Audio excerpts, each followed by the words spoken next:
Okay, thank you.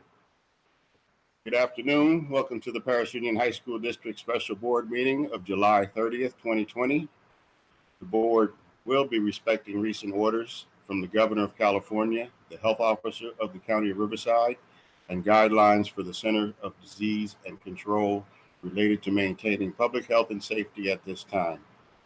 Consistent with these orders and guidelines, this meeting will be held online only, and there will be no physical meeting location open to the public. The board encourages members of the public to join the meeting electronically. In order to submit public comments electronically, please refer to the link at the bottom of the screen. Public comments will be accepted until the board reconvenes the meeting in open session at 5 p.m. So we'll move to item 2.1, and it's a call to order. At this time, I'm going to call the meeting to order at 4:04 p.m. I'm going to ask for a roll call to determine a quorum. So, Trustee Arau? Here. Okay. We have Trustee Garcia is absent. Trustee Freeman? Here, sir. Trustee Nelson? Here. Okay. And myself, Trustee Stafford. So we have a quorum with 4 present, 1 absent. We have established a quorum. All items requiring a vote will be an oral vote for this meeting, followed up with an electronic vote. Anna, we're doing the electronic on this? Okay, so let's go vote on the quorum. This will take a minute.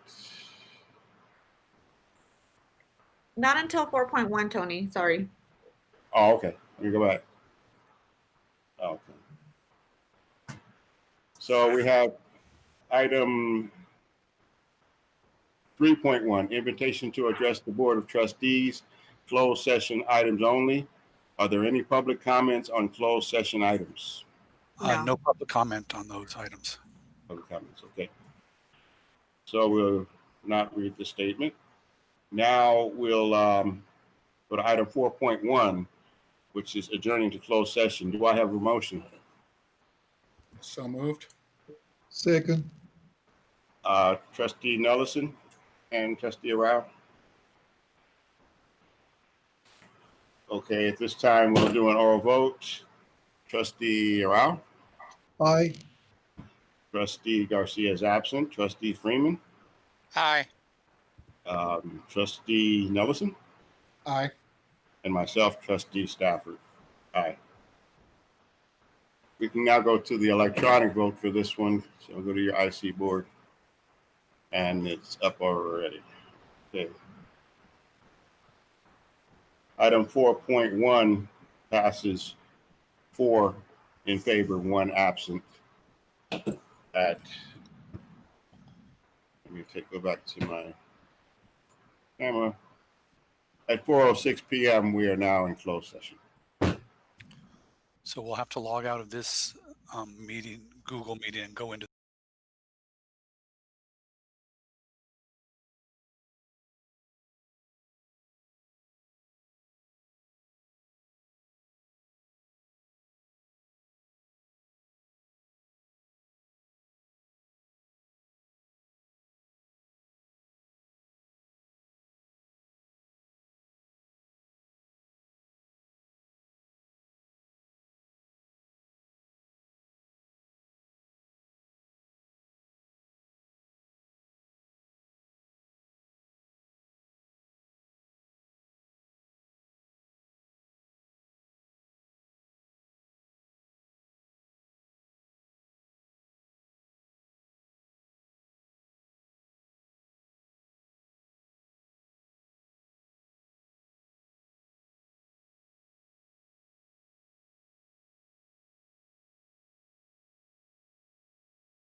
We're now at item 5.1.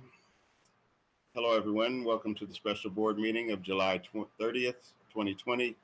The meeting is reconvening at 5:28 p.m. Please stand for the Pledge of Allegiance.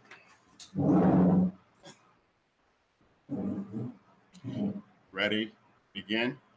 I pledge allegiance to the flag, the United States of America, and to the republic for which it stands, one nation, under God, indivisible, with liberty and justice for all. Thank you.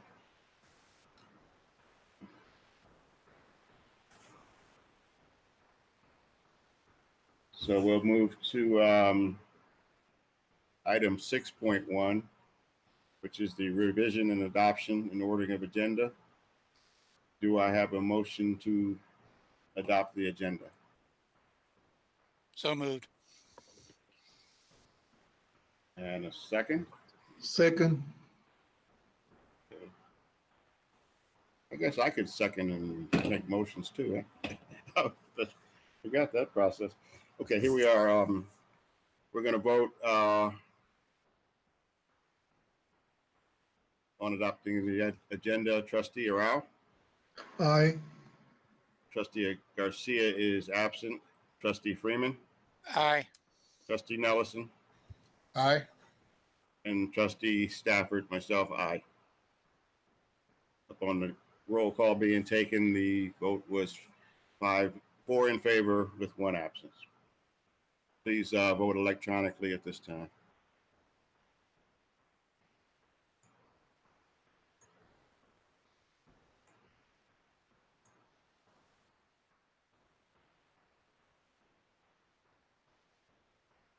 Okay, 6.1 passes 4 in favor, 1 absent.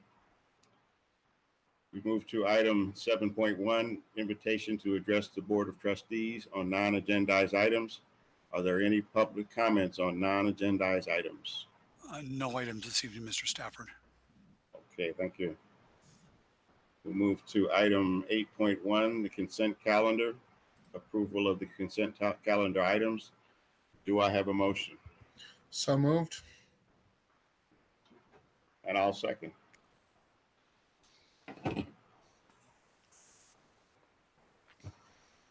We'll do the oral vote. Trustee Arau. Aye. Trustee Garcia is absent. Trustee Freeman. Aye. Trustee Nelson. Aye. And myself, Trustee Stafford. Aye. So item 8.1, approval of consent calendar items passes 4-1, 4 in favor with 1 absent.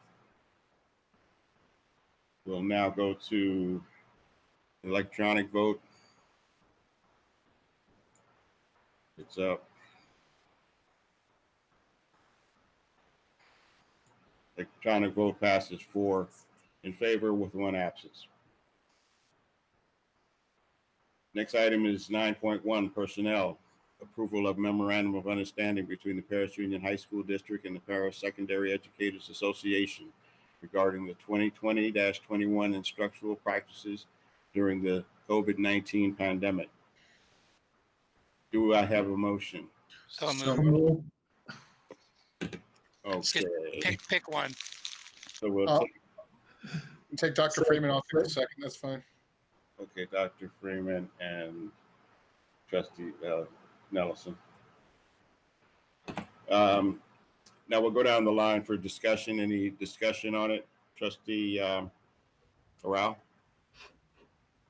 No discussion, no comments at this time. Okay. Thank you. Trustee Garcia is absent. Trustee Freeman? Nothing here, sir.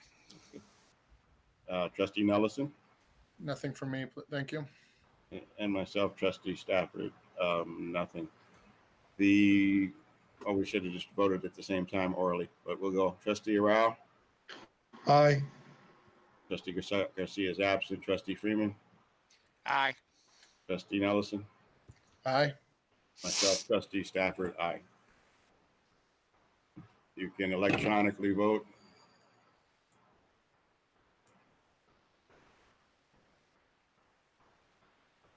And the vote is 4-1, 4 in favor with 1 absent. Okay.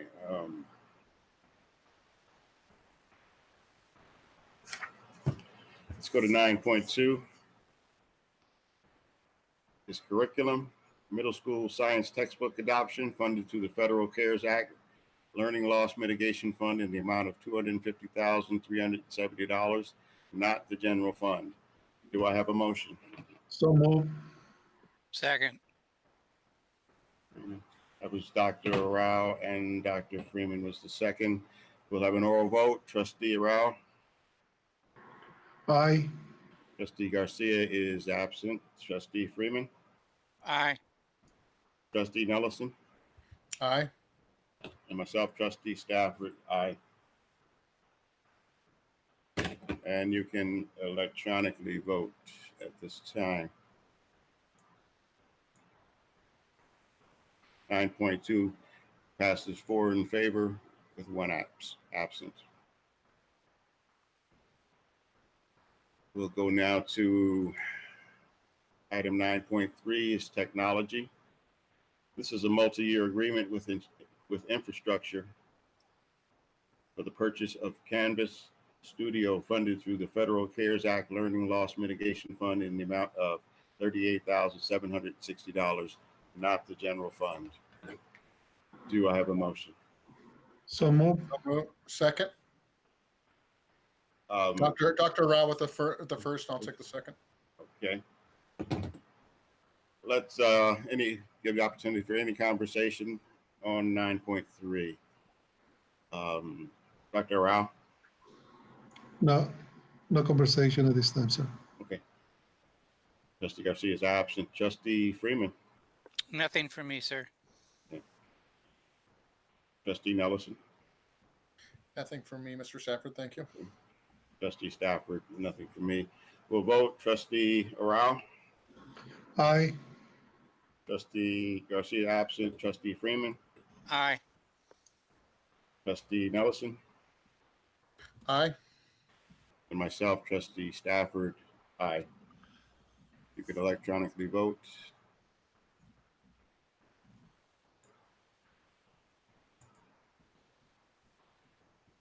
Okay. 9.3 technology passes 4 in favor with 1 absence. We'll now move to 9.4 technology. Multi-year agreement with Amplified IT for the purchase of G Suite Enterprise for Education funded through the Federal CARES Act Learning Loss Mitigation Fund in the amount of $75,240, not the general fund. Do I have a motion? So moved. Second. Jinx. So we have Give it to Dave. Give it to David this time. David, Trustee Or why Nelson, not? and Dr. Okay, well, let's do any conversation on this particular item. I just have one question. Okay. This amount of money says a multi-year contract. Is this amount of money that we are approving right now from the CARES Act Mitigation Fund is just for this year, or is to pay the multi-year contract? You want me to take that one, Joe? So Yep, go ahead. the way that we negotiated that contract was precisely so that we could use the CARES Act, which, as you know, most of expires or has to be used by December of this year. And so that's why we had negotiated the contract so that we're paying for 3 years up front. So there will be no further after that. Okay, thank you. You're welcome. Any further questions, discussion? Okay, we'll do a oral vote. Trustee Arau. Aye. Trustee Garcia is absent. Trustee Freeman. Aye. Trustee Nelson. Aye. Myself, Trustee Stafford. Aye. You can vote electronically.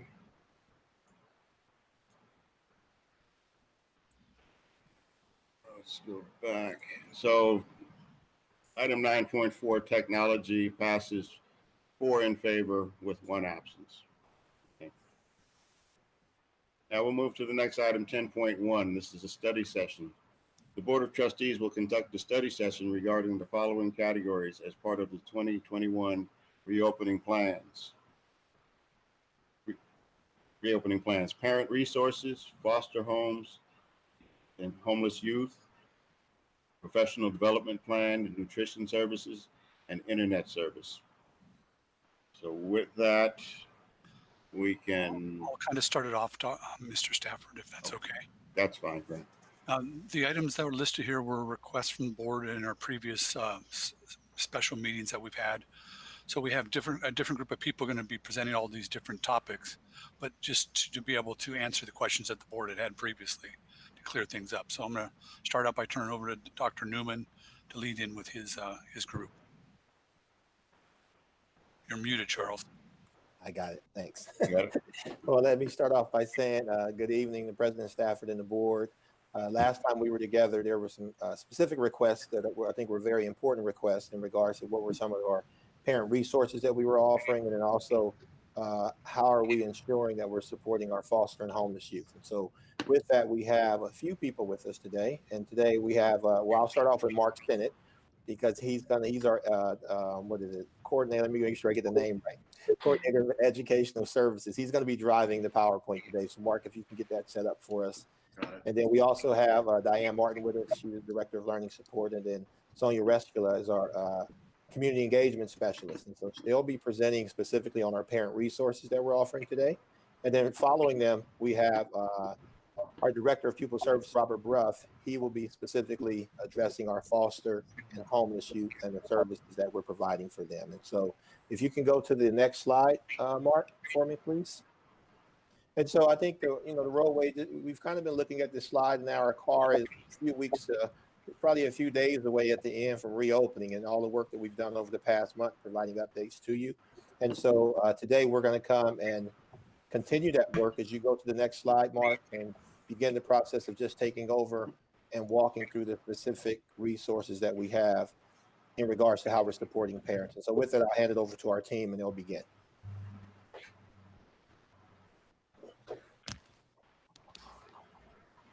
Diane's muted.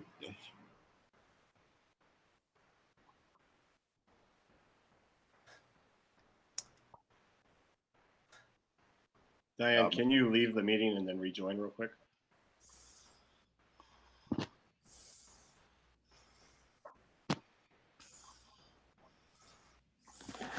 I'm going to get us rolling because the very next thing that we're going to is our education services website. So I'm going to go ahead and start pulling that up. Can you guys see this still clearly? We can see it. Yeah. Yes. Okay. And Diane, can we hear you now? Can you hear me now? Yes, we can. Oh, thank goodness. Boy, that would have been a crisis. Okay, so I'll go ahead and start off. Are we ready to go, Mark? Okay, thank you. Yeah, I was just about to click on distance learning, Diane. Right here. No, give me just a second. First of all, before we get started, I just wanted to do a public thank you to our whole Ed Services team, as we've all come together and collaborated on the content and the resources that we're going to share with you tonight. This website's been up since March during the first COVID closure, and so there's been a lot of updating and constant checking and revising information that's on the website. So Mark, you can go ahead to the district webpage. So I just want to thank our translators, and Sonia's going to talk a little bit about this later when it gets to her turn to share a little bit more about the parent resources. But I do want to thank Shauna from Inspire Social. She really helped with the design, the graphics, and the color scheme, as well as the whole Ed Services team. And a special thank you to Helene Astorga and Mark, because they have been on the back end, on the technical side, really providing and making sure that the content is where it's supposed to, and the layout, and making sure that everything is working and flowing. So I just wanted to do a public thank you for the whole team that has worked since March on this project. So with that, so when you go to the district webpage, you see the first button on distance learning. And so parents can select that first button on distance learning, and that brings us to the Ed Services page. And here we have several different clicks that parents can access to retrieve information. So Mark, if you'll click on the distance learning, And again, these resources have been available since March, and we continue to update. But here are some resources for our families to access with regards to supports and online resources in the different content areas from ELA, math, science, social studies, electives, and AP. And so we're just going to take a sneak peek at the resources that are available for our families. So I encourage you later on to click around and take a look at some of the resources that our families have access to. So with that, we'll move on to our senior information. And here we have updated links for UC and CSU COVID-19 registration, admissions, testing, their updated calendars, as well as FAFSA information, SAT, College Board, scholarships. So as our seniors, as they start planning their senior year this year, we will continue to update this section as well. But these are helpful links for our parents and our students to be able to begin to plan for their senior year. And then our next button is our mental health resources. And I know that Bob Ruff has shared many of these resources with you in the past at previous board meetings. And so here we have information available for our families with regards to mental health resources to be able to help them navigate during this time. So the last module that we have is our parent resources, and I'll let Sonia share a little bit about the content and information, because I know that this was important for some of you at the last board meeting to ensure that the information that's being shared at the board meetings are also accessible for our parents as well. So I'll turn it over to Sonia just to kind of talk you through the information that's posted there as well. Okay, thank you, Diane. Can you hear me? Yes. Yes. Okay. So under our parent resources section, we've also included the same links that are found in the home page. And that's just to give our parents quick access to the links without having them go back and forth. If you scroll down, you're going to find a section for community partnerships and resources. And these are flyers that are posted here as a resource for our parents. As you can see, we have one for unlicensed childcare, licensed childcare through our COE. Human IT is also a low-cost internet provider that we partner with, and this is available for our families. We've added a parent guardians tips for successful distance learning environments, and this is just a little roadmap to be able to provide our parents with a little bit of reassurance during distance learning, and we're going to keep updating this as time goes on. We've also added our school reopening communication plans, and these are board presentations, slideshow presentations that we've shared with you in the past. We want to be transparent with our families and also make sure that they have access to these slideshow presentations. Parent University. Parent University is the umbrella to all of our parent workshops. And what we're going to be doing is we're going to be posting future videos, informational workshops on there. Right now we have a dress for health success, which is diet, rest, exercise, stress, supplements. It's all online clicks for our families. We also offer a local community resource database. I call this the hub of resources. When you click on that, when you get a chance, you'll see that we have all sorts of resources from local community agencies in the area. Now, if you scroll back up, you're going to see that button that says Sitio Web in Espanol. If you could click on that, Mark. That actually takes you to a Spanish website. We actually created this as a courtesy for our parents. So this is not like Google did this. This is something that we did for our families. So all the information that we've just shared and that I've just shared with the flyers, they're all translated in Spanish. We want to make sure that our Spanish-speaking families feel like that they are being connected and informed as well. So every time we change something in the English site, we change it in the Spanish site. That's all in Spanish.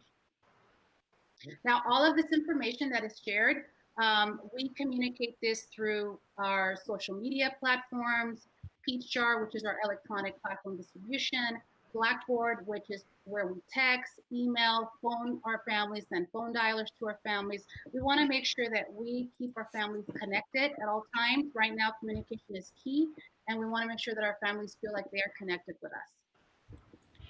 Thank you, Sonia. And I think lastly, Mark's going to share the analytics real quick. We were pretty impressed with the number of views since our website went live in March. So I'll let Mark just kind of talk to some of the numbers that are there. Yeah, so what this shows, we tied the website to Google Analytics, and this shows that over this, and I ran this report for the last 2 months that school is in session because this website was built as fast as we could and put up for our parents around, I want to say about March 27th. So from that date until the end of school, we had over 8,000 page hits. And this stat on here shows that it's not coming from just the same people. That's 84% of clicks on our pages were from brand new users. And this really did get out to our parents and people were viewing it. So that's what this page is for. So that is the result of our website over those 2 months. And it's currently now relaunched. And so this number can only go up. Yeah, and our goal is to work with, I think, Candace and Shauna to get it out to kind of like a relaunch on our social platform so that the parents can and our community members can come back and revisit and just see some of the new updates that we're adding. So with that, are there any questions? We're very excited. It's a beautiful website. We're very proud of the work that the whole team has done. I think they just did a great job. Who's the webmaster? I'm going to say Mark, but I know that there was more. Yeah, well, I think you've done an excellent job. Thank you. Thank you. Thank you, sir. It's very easy to read. Thank you. This must be you. This must be you under the U here with the beard. It seems to have a lot of information there, so I'll surf through there and see as though I was a client looking for something and see can I get there with that. That's I'm especially concerned with the mental health aspect of it. Mm-hmm. Yes, and I'm sure Bob will share as we continue with our presentation. I'm sure he'll share some more information, but we do continue to update the links and resources information to our community as it comes to us. Okay, very good. Thank you. Thank you. Any questions? Anyone else?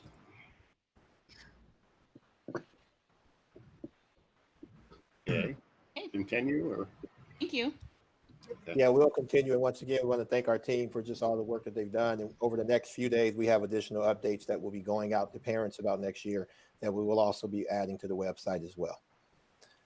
So with that, we're going to hand it over to Mr. Bruff, and he'll take it from here. Good evening, President Stafford, members of the board, and Superintendent Bennett. Thank you for asking about our foster students. We know they're our most vulnerable students, and we always want to be supporting them. But in this COVID time, one can only imagine how difficult this must be for them, more so than all of our students. Our numbers are not that large in our district. We have 57 total foster students. We do believe that number is a little underreported, and we're looking at some screening measures to encourage people to foreclose that when they register with us. These are 57 true foster students. We know we probably have more foster students in something called pin care, which would be if for some reason you were displaced from your family and a family member, a grandparent or an aunt or an uncle or a brother took you in, then those student parents aren't always,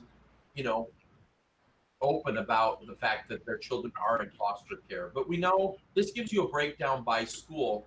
This number is small enough that we felt that this year we could take a very personal approach. And we've done a foster youth one-to-one initiative. We started to think about calling that Adopt a Foster Youth, but they're already in an adoption sort of system. We wanted to get away from that nomenclature and really just talk about a one-to-one initiative, but not in terms of a device, but a person. And so every foster youth in our schools this year, all 50 of those kids are going to be taken over by a personal mentor or coach. Even Cabinet before you has agreed to take on a student. And every 2 weeks, they will receive a personal phone call or an outreach. My office is going to try to have a talking point.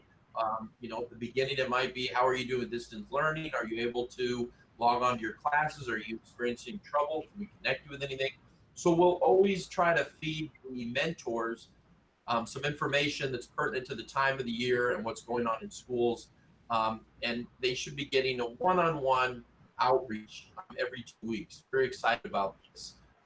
If we go to the next page. Excuse me, can I answer a question, sir?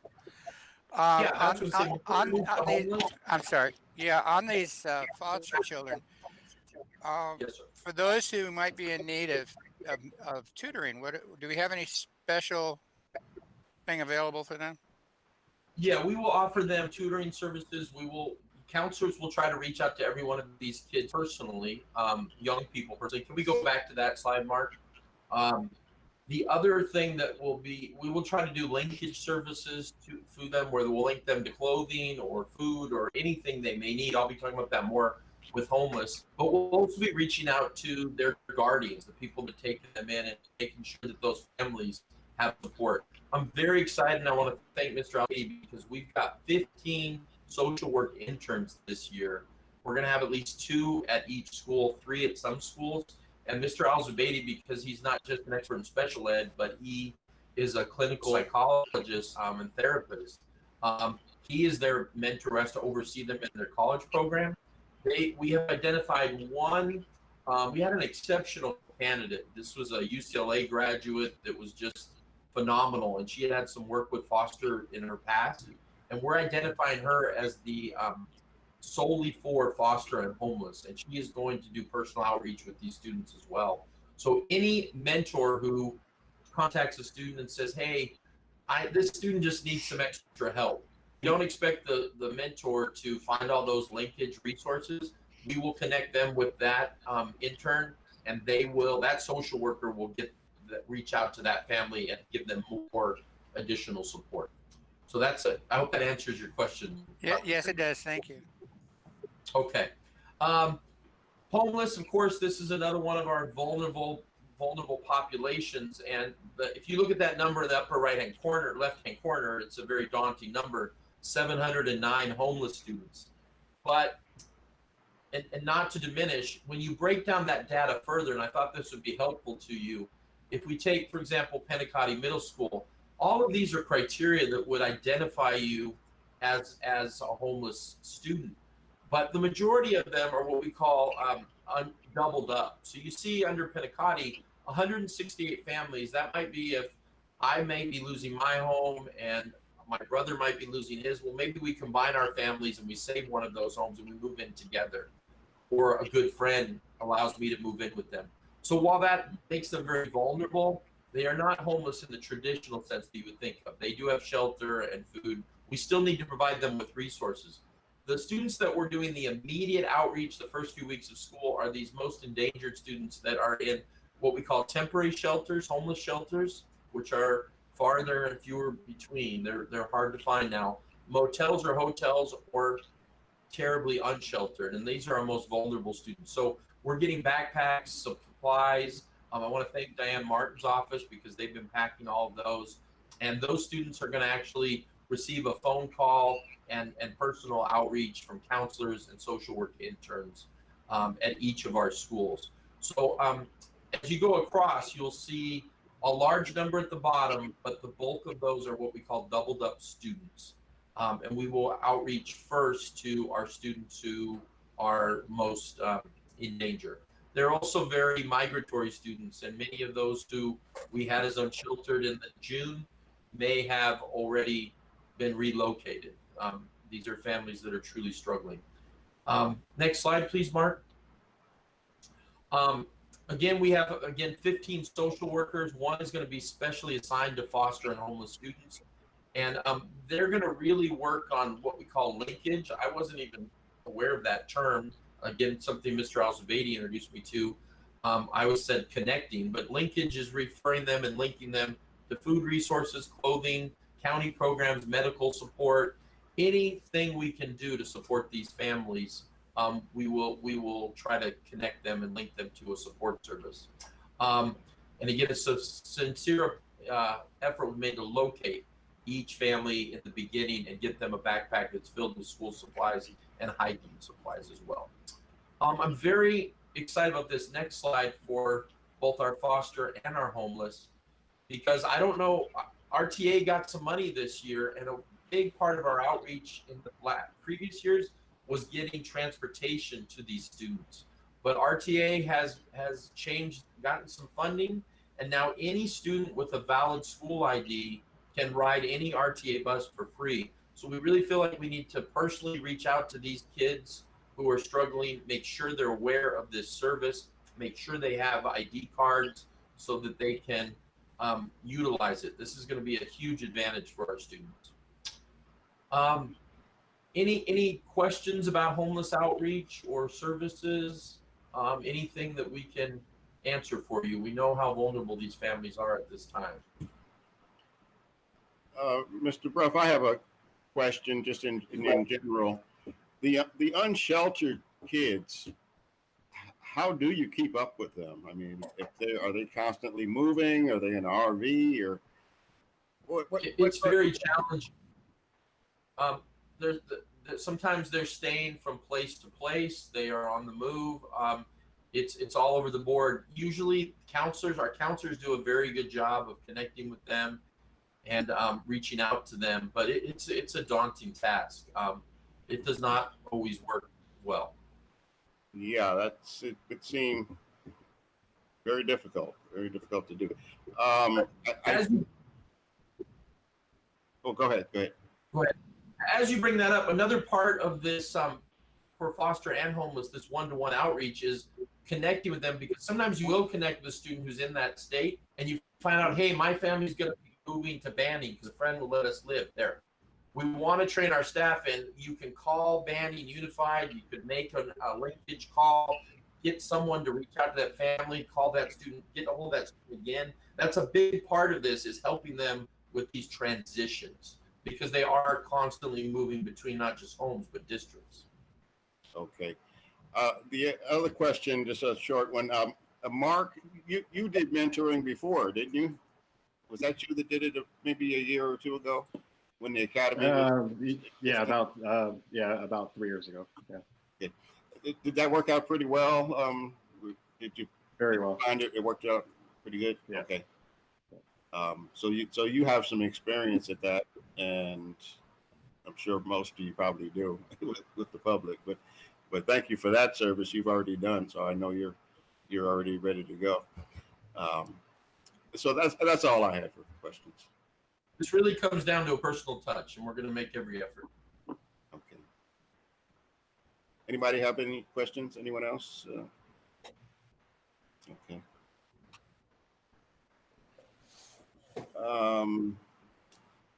Okay, so we move to the next subject, if you like.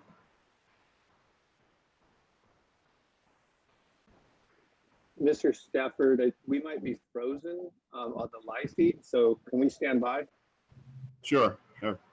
James, how are we doing? No. We're good? We're good. That was just a drill. Okay, we can move to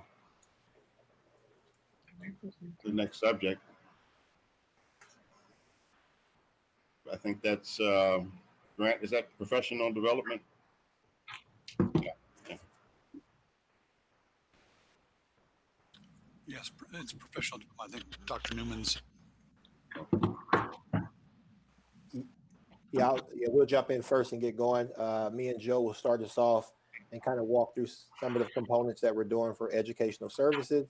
But then this is also a team approach, because I believe Candace's team as well has some items in here as well, and all of us kind of have some different components to share just the a number of different professional development opportunities that we'll be offering next week. And so I think Joe has the first few slides that he's going to kind of walk us through as he's led that work with the Google Summit as well as Leading Edge. So I'll hand it over to him, and then I'll jump back in. Thank you, Dr. Newman, Board President Stafford, School Board and Cabinet. This was a great effort between everybody in the district: student services, business services, human resources, technology department, teachers and coaches to work out this professional development to move to blended and online learning. And one of the first things that we were doing, although as I spoke in the last couple of board meetings, we've been doing a lot of professional development over the years to get us to this point. So we're not new at this. But one of the things that the board approved was Leading Edge certification.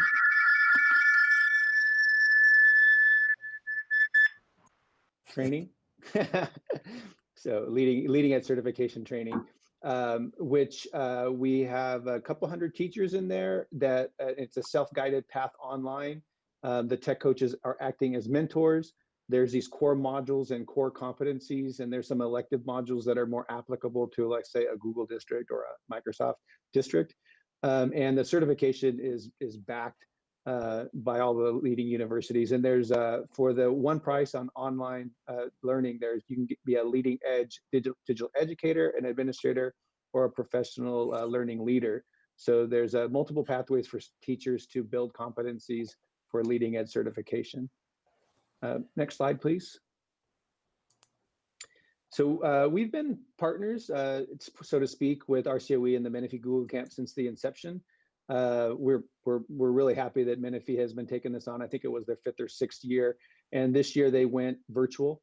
And the training was an excellent opportunity for our teachers to present, for them to showcase and to their talents, and for other people in the region to actually from anywhere to learn from them. And it was held online on July 22nd and 23rd. We had a strong showing of presenters. There were extremely relevant sessions, and it was a sort of a vote with your feet thing. People got to choose the sessions they want that were more relevant to them. And if they felt that session wasn't meaningful, they were free to jump into another session. Although there was so many people online, they probably didn't get in because there were some limitations on the meeting rooms online. And so I did see some chatter. We had a Slack channel. I won't describe that, but there's a communication channel that people could communicate during the sessions, and the teachers were communicating back and forth with the meaningful learning. And there was also a lot of tweets about it. If you're interested, I could send you the hashtag and you can follow that. So the Google certification was our 5th or 6th year, and we love the development with that. So the next slide is this was really apropos that Fisher and Frey came out with the distance learning playbook. They're a great asset to the district, and their training that they do with our TOSAs and our administrators is extremely fantastic. And so they got this distance learning playbook, which, so you know, if you open it to page 1, there's a quote from somebody here in this meeting. First quote is from Dr. Charles Newman. So he's made the big time on that one. But the district learning playbook is an excellent resource for the district. It's fantastic. I was so pleased when I opened the book to see things that we've been talking about for years. And some of the first things were educator self-care. Hey, that's important, right? We want to make sure people are healthy. And then really digging into the first days of school, building relationships, teacher credibility, things that you would see in the face-to-face classroom, but not just transferring face-to-face classroom to the online environment. Things like, instructional units, learning targets, feedback and success criteria, everything that you would think good teaching and learning will be. And so for those big 3, the leading edge certification, the Google Summit, and the distance learning playbook, these are all kind of tying together in what PUHSD is offering. And it's sort of been a really good convergence of trainings. And then on the next slide, we've been working with the professional development that's going on. Julie Zerald's been leading the breakout teams for the specific modules, and they've been able to have spirited conversations about how it should happen. They meet on Google Meets all the time. In fact, I'll get a text and I'll see it, and they're asking me to jump in. And they've been doing some great professional development using those resources previously shared, and planning the first week of school. But they've also been in regular communication with the big overseer, which was the Curriculum Technology and Innovation focus group, or the task force, so to speak, making sure that they're working tight with what our expectations are. And for that first day of school, there's some things first trainings that we want the teachers to go through. And one of the best practices is for parents and community members to just know about their teachers. And the teachers have created a teacher profile via the school webpage. And I sent to Dr. Newman and Julie just a few minutes ago an update on a couple hundred teachers that have already put up their webpage. And what this does is it answers questions from parents, like their number and how their class works and their course syllabus and great things about them and what resources and tools they use. So that's sort of the calling card of the teacher, since we're not going to see them face to face. And the next trainings is on our learning management system, Canvas. Thank you, board, for approving Canvas Studio. we already are a Canvas LMS district, but Canvas Studio is one of those third-party applications that allow teachers to screencast in the LMS and allows them to create interactive lessons with questions and other interactivity for students to build into that instruction. So it's an awesome resources, and teachers will be looking at how they build their course. So, how you do this and how you do that, but the reason why and the big steps behind what you do in online instruction. And then they'll have training on Google Apps for Education, and those are ongoing.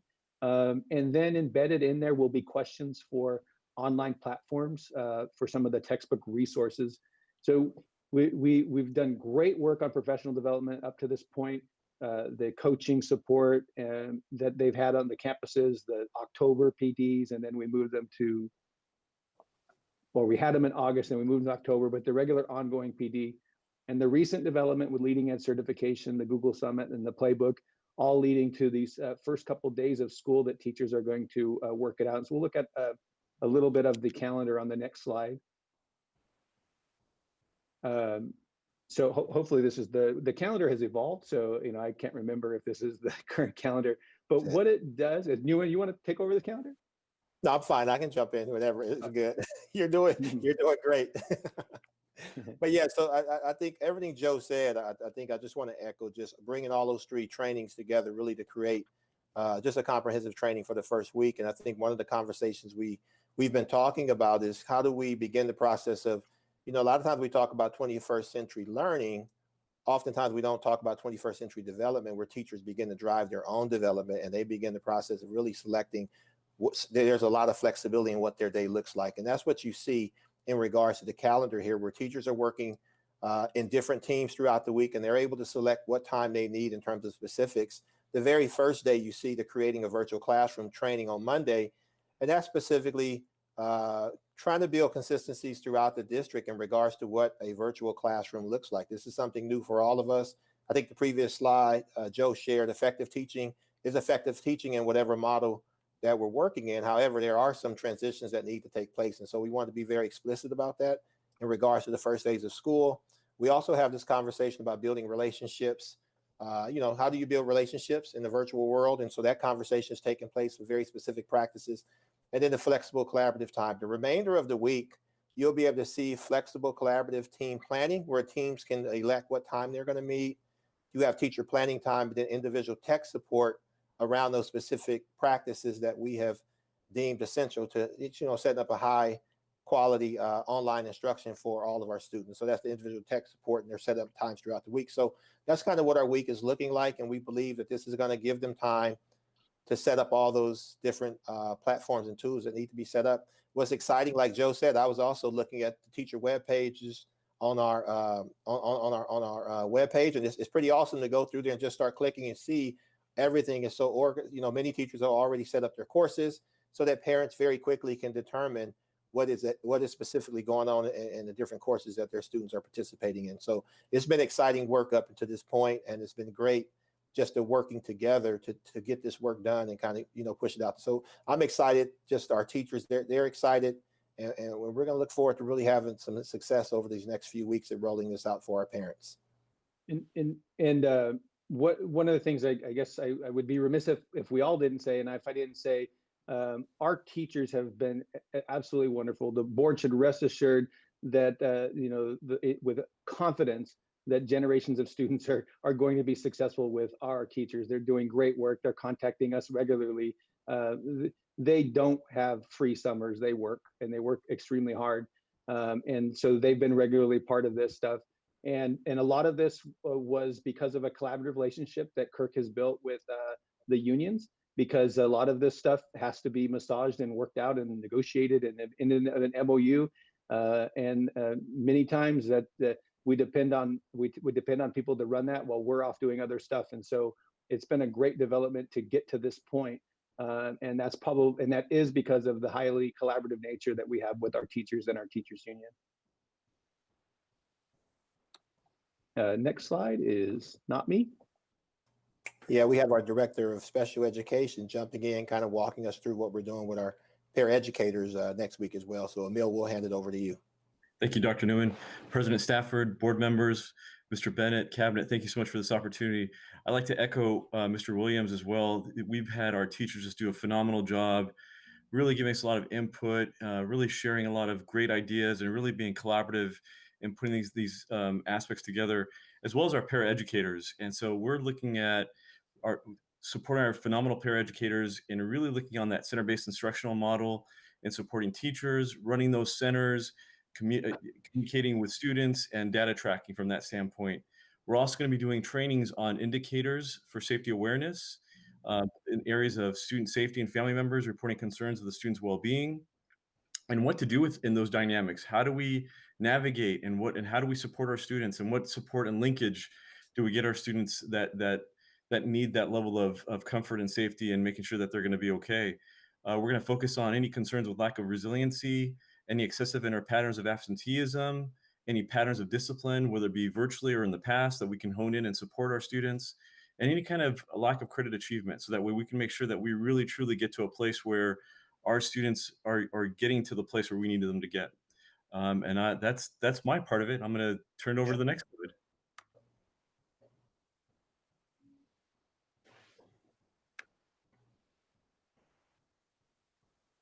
I think as we moved, I wasn't sure, President Stafford, if you wanted to go through the entire presentation prior to asking questions. You want us to go through and ask questions at the end, or if you wanted to do each section. I wasn't sure how you wanted to work that out.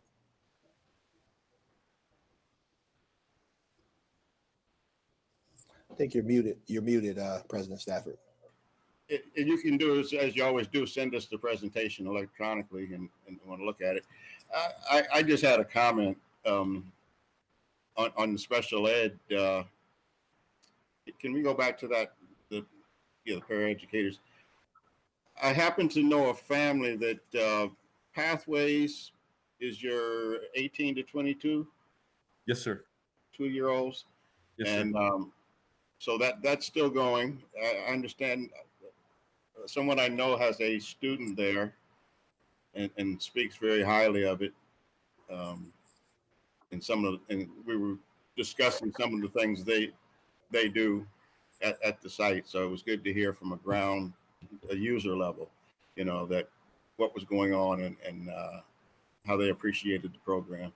They spoke about them training at different facilities, going to work, and learning all of the skills at home to deal with things at home, cook and clean, and I think you have some out actually working a day at maybe a restaurant or something like that. So it's just good. It hits close to home, and I appreciate what you guys do. Really hits close to home for me. So, thank you, Mr. And I want to thank all of our teachers, especially our PALS teachers, in making the program so successful. And I'm hoping as they're watching this presentation tonight, I hope they can hear me loud and clear. We are very, very proud of all of our teachers, and we're very, very grateful for all the work that they do day in, day out with all of our students. And yes, we've actually taken the rec room and the rooms that we have at our PALS programs, and we've added other areas, and then COVID-19 hit, but we will still march forward. We will still be there for our students, and we're very, very thankful. So thank you very much, Mr. Stafford. Okay. Dr. Newman, you have a really good team there. I think you'll be really successful with this online. Thank you. Thank you. Always have been. Okay. Thank you, guys.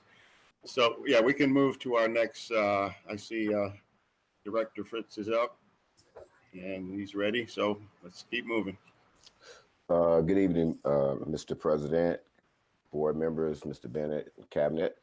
We're going to talk about PD days for maintenance and operations and custodians. PD days this year will be different because of COVID.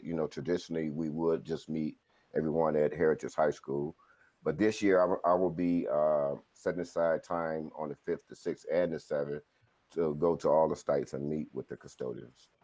I plan on doing a kickoff with them, a welcome back. I want to do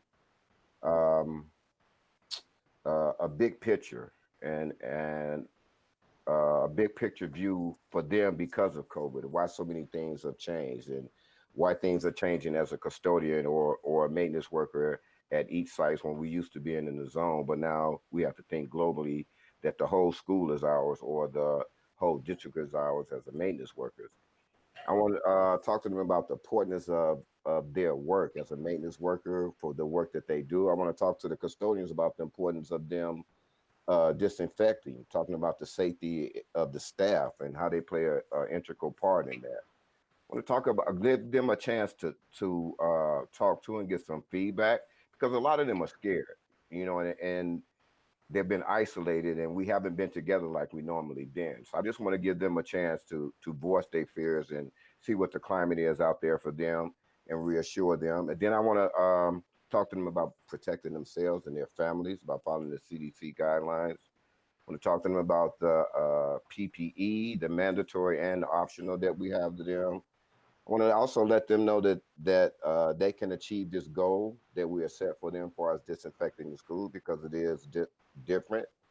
I want to introduce the custodians to the disinfecting law that we implemented there, where they sign their name in each classroom, common area, bathrooms and stuff like that, and tell them why it's important. Not that we're checking on you or something like that. It's just giving the public and your staff confidence that this has been, you know, disinfected and it's clean, and that you are a professional, and that is important. I want to talk about the System Plus ATP testing kit, and not. I don't want them to think that I'm just going around, okay, you didn't do this and you didn't do that, but it's a tool for giving confidence. So when we do the test, when we put it in there 15 seconds, it's either you pass or you fail. The area is clean or it isn't. I want to go over the Karcher and the Victory sprayers to review that. I want to talk about the biosecure, the chemicals that we have for the staff on a voluntary basis. But I want also to let the custodians know that this is nothing against them. They're not doing it because they think that you're not cleaning or not disinfecting. It's just some people just need to wipe stuff themselves to give them that assurance.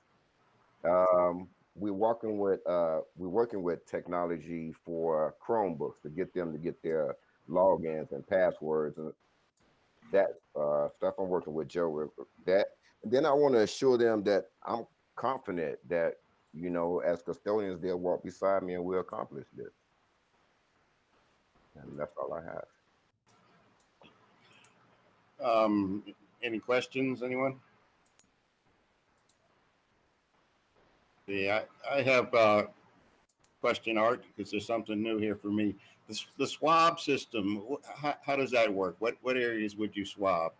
Kind of any area. It's you can't see it, but I got 5 of them. Judy introduced us to it. It's a swab area that it's called a System Sure Plus ATP. The molecules that's on desks and stuff like that, and it's the UVL, not URL level. The higher the URL, the more the ATP, the dirtier your area is. You just swab a 4x4 area on any desk, anywhere, any bathroom, any surface, put it in there, you break the swab, shake it up, put it in the machine, 15 seconds until if you pass or fail. Okay, so it doesn't particularly tell you what virus it is or what's there, but it tells you it's not. It tells you it's clean. It doesn't detect viruses or anything like that. It tells you if the surface is clean. The surface is clean.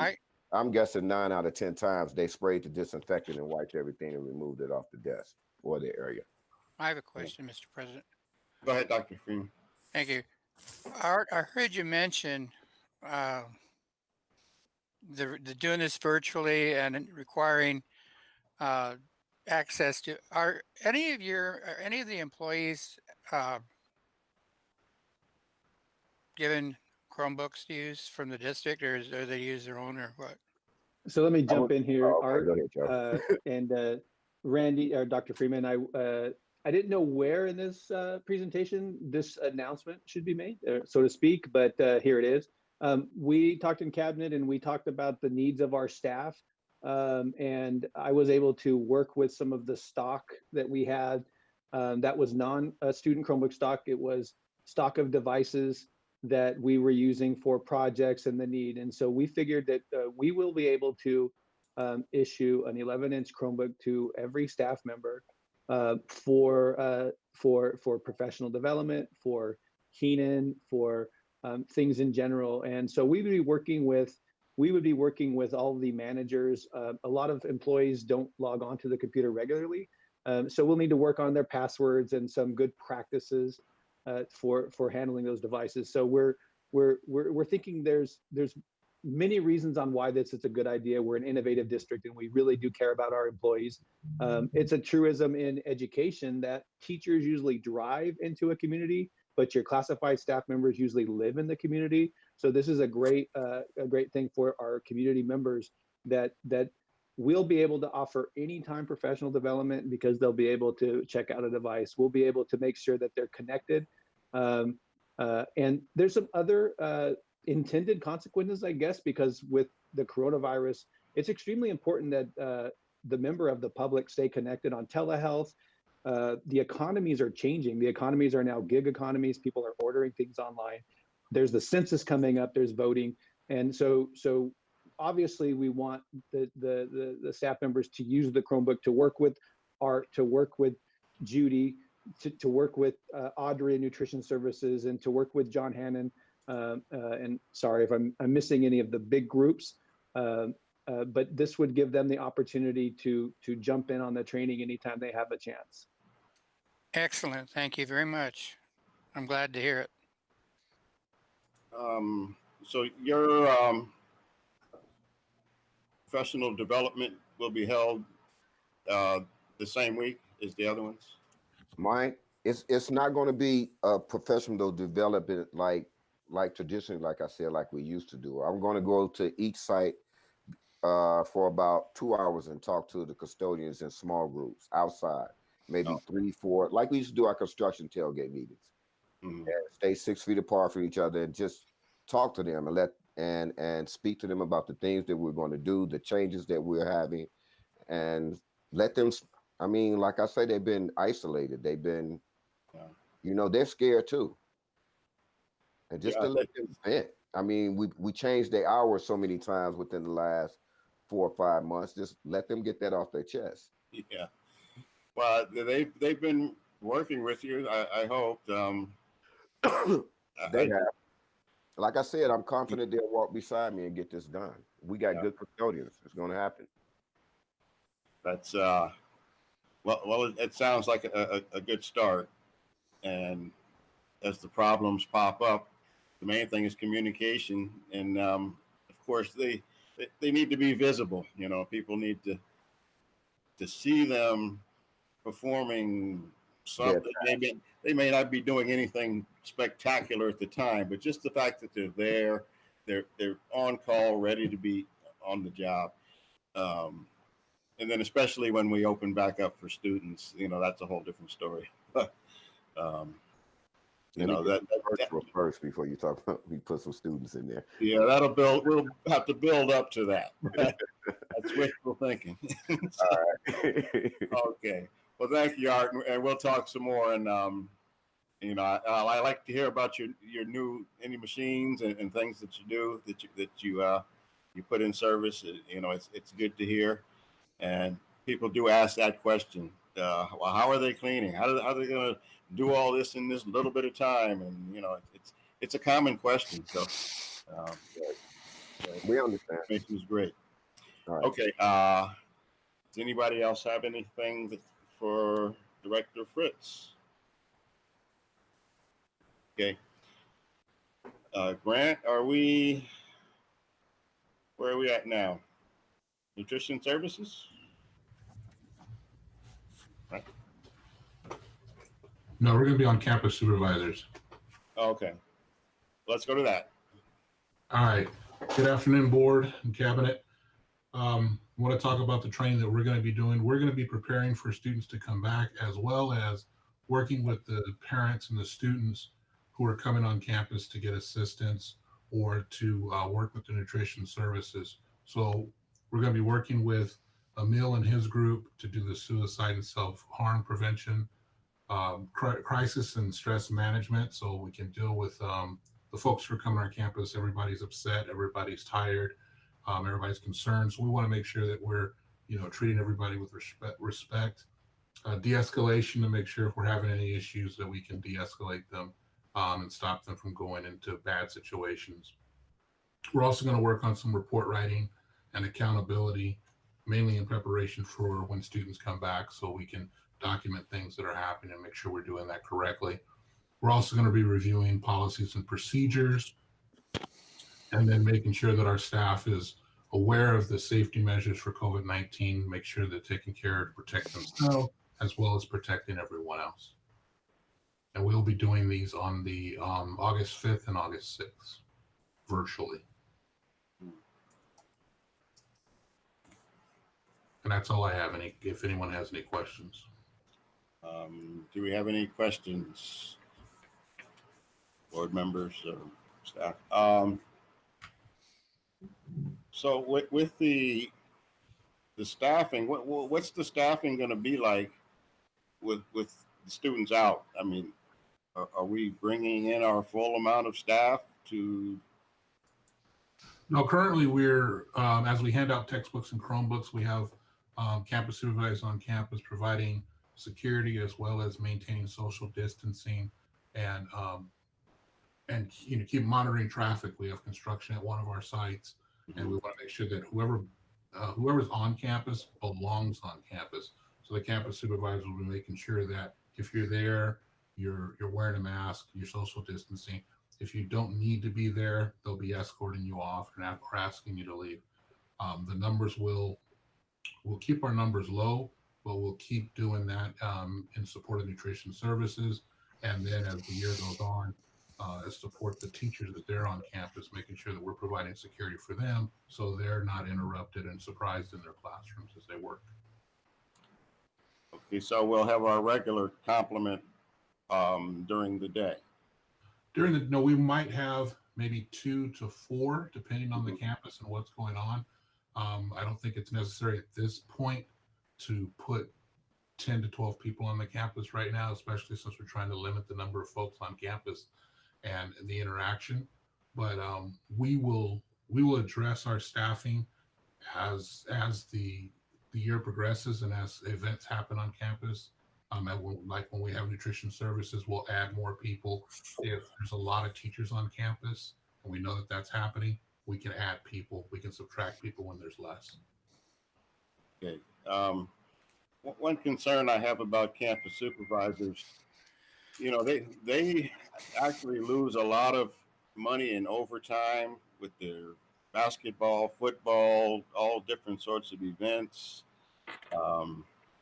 that they don't get to work, that aren't going to be happening. Has there been any, have you talked to them about that, or just to get them through it, or any conversation about that?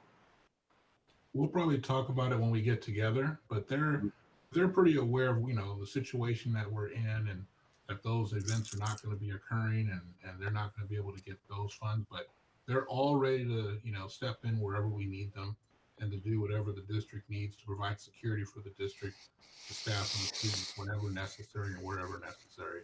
So they're a good bunch, and they may not be able to go to Disneyland right now, but no one's going, but they know, they know what their job is, and they're sucking it up. Okay. That's all I have at this time.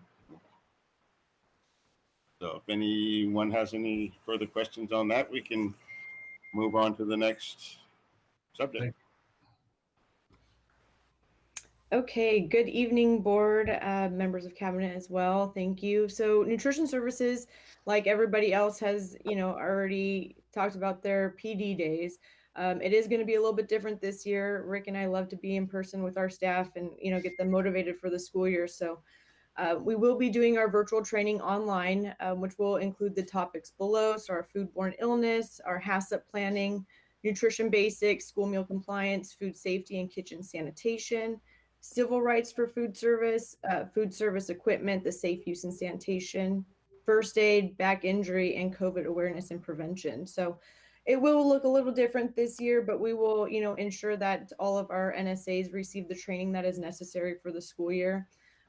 We do go above and beyond the actual CDE and USDA requirements for hours needed for training. So if you could see to the right of the screen, we provided the hours required that come down from the USDA and the CDE for nutrition service workers. So We provide 16 hours worth of training, which is, really nice for our staff because they get a good education on those 2 days. Rick and I will also be going around to the school sites on August 4th to get them prepared for the school year. So, talk to them a little bit about what's been going on, kind of what Art had mentioned about, making them feel safe and comfortable as well, since everybody's going to be coming back. So we'll be out and about talking to our staff, getting them the update, but the 5th and 6th, these will be the virtual trainings that they will receive for nutrition services.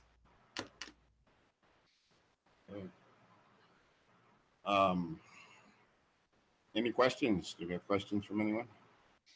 No? Okay, I have just one question on here. Civil rights for food service. I don't know what that is. So it's a required course from the USDA every year. It just provides training for the staff on like equal rights for everybody, whether they fall in a free, reduced, or paid category, not treating them any differently based upon their eligibility. So it kind of gives them that information as to, how to treat our students as equals, and then along with all of our food service staff as well. I think it's about a 10-minute course, maybe 15-minute course, but it is required from the USDA, which is the United States Department of Agriculture, and the California Department of Education. So it's required yearly that we provide that to the staff. Okay. This probably was an Art question, but I have a same concern with the kitchens. How are you doing on extermination and with the kitchens being empty and you have to check those drains and certain things? Is everything going okay in that area? Or I know there's got to be some issues because it's just natural. This is a natural thing. This isn't something we blame anybody for. You're familiar with the drains when they're dry and Yeah, the traps. Yeah. Okay. Art, do you want to address it, or do you want Yes, me to? because we had I'm sorry, Audrey. Yeah, we had Western Exterminator come not disinfect, exterminate all of our sites. I mean, I think it was yesterday was the last day that they did. They had 3 crews at Perris High School. Perris High School and Heritage was the last 2 schools. So they started on July the 22nd to make sure that all our schools were disinfected. And the drains also, like you're saying, if we don't, no one's there and they're not using them. Yeah. You have to pour the water down there, plus the smell that come up through the traps. Yeah, the traps. Yeah. Right. Yeah. Penicotti got some good attention, I hope. Right, they did. Yeah. But if we spray, there will be dead critters. Yes. I mean, carcasses left around.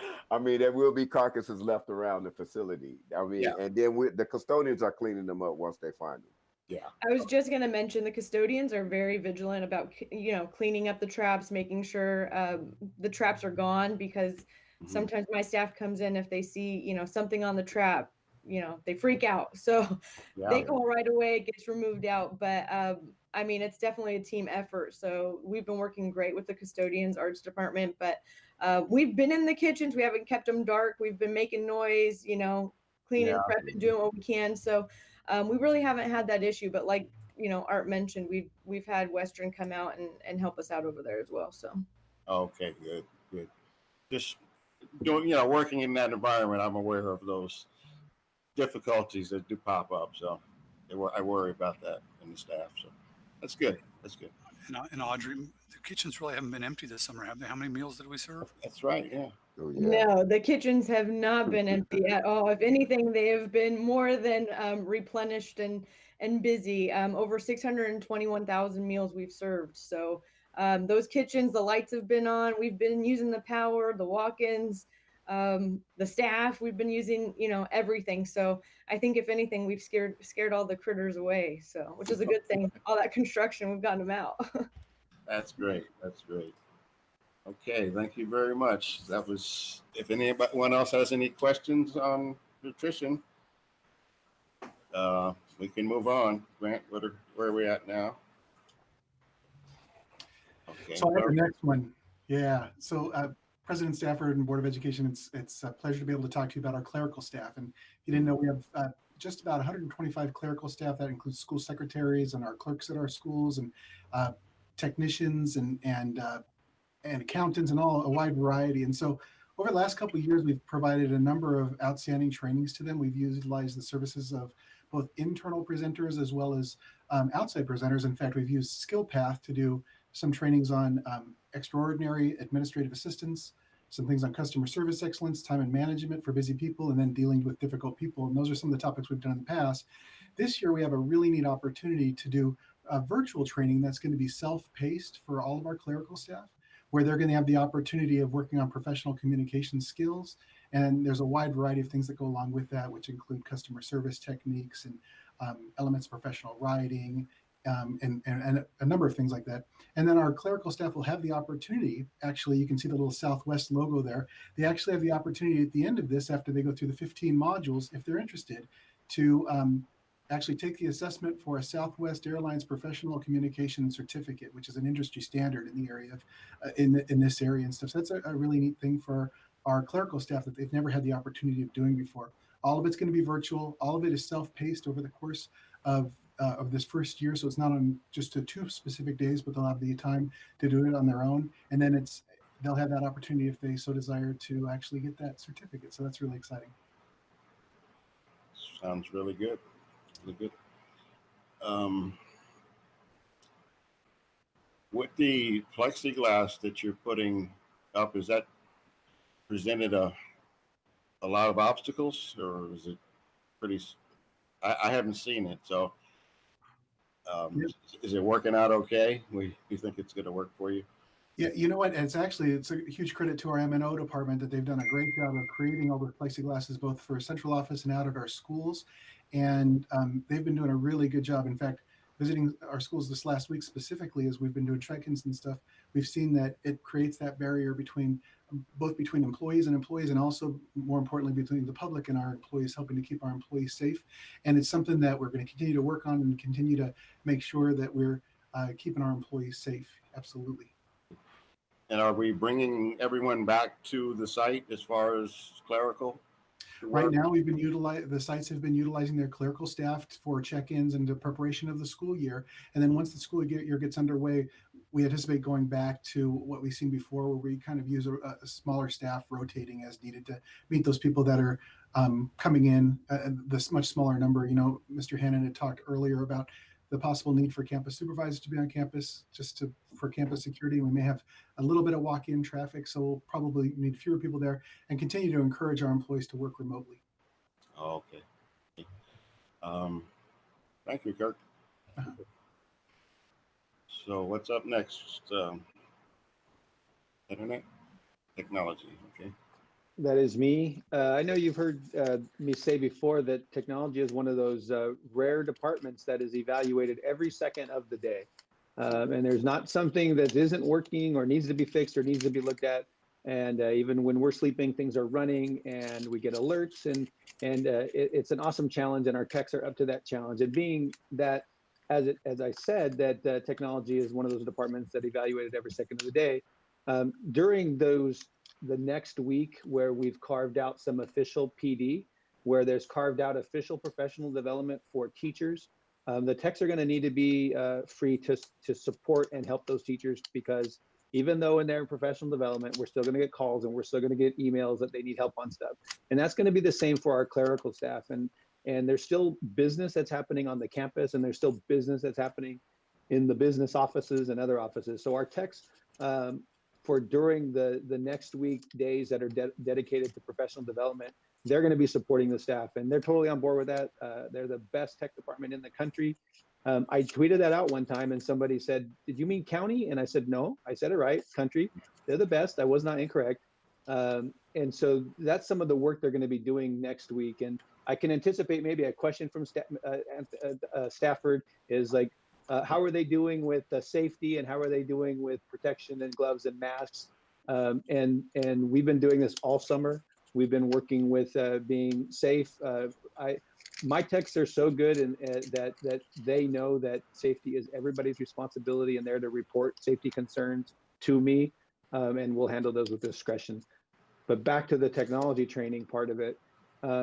a while back, we had tried a few online platforms that were not very, didn't have a lot of efficacy, and the techs weren't really doing well with it. But we recently transitioned to a platform called Udemy. And this is where the techs get to build up their critical competencies and learn new skills to support distance learning and infrastructure. And adopting Udemy was extremely important to when we first went out on leave, because I just didn't have access to my techs to get them specialized training and being so that they can be adaptable to new situations. And part of it is that it's a self-directed learning path, or I can create a learning path for them. I haven't had to create a learning path for them, but I guess I could if I felt they were going in the wrong direction. A lot of the things that they've been working on, the system configuration manager and how you do that. They're working on the Active Directory domains and network fundamentals. And the popular one is the Comptia certification. What's nice about this, I'll give a shout out to one of my techs, Dennis. I noticed that he was on fire in the platform. He was on fire. He was without a doubt the most heavy user, and he said he's studying for his test, and so he took advantage of the opportunity that we have here, professional development, to study for an exam and improve his skills and take a test. So good luck when you take that test, Dennis.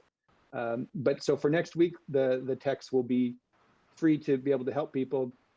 My plan to carve out equal or greater time of what the other job classes were offered, where we usually take advantage of times where there's nobody in the district. There might be a holiday or a Friday because we work 12 days a week, where I pull them in for some individual time and some specific group time.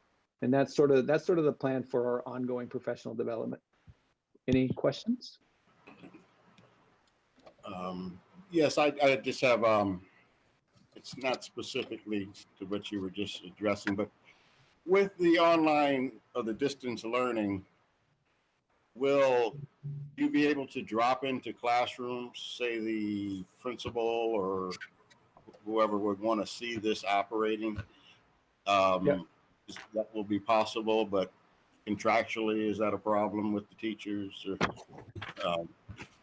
I'll tell you how it's done, and Kirk can jump in on the contractually how it's done because he works on the MOU.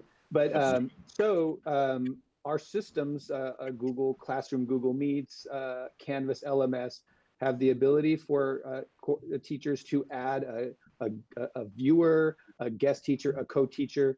And part of the training will be to do that. But I know that a lot of teachers already know how to do that, because sometimes I get in there and I help troubleshoot some things. And I was troubleshooting a teacher's Canvas account today, and I was looking over their roster to make sure everything was correct. And I noticed that teacher had already added their administrator. In fact, probably it's their evaluating administrator in their course.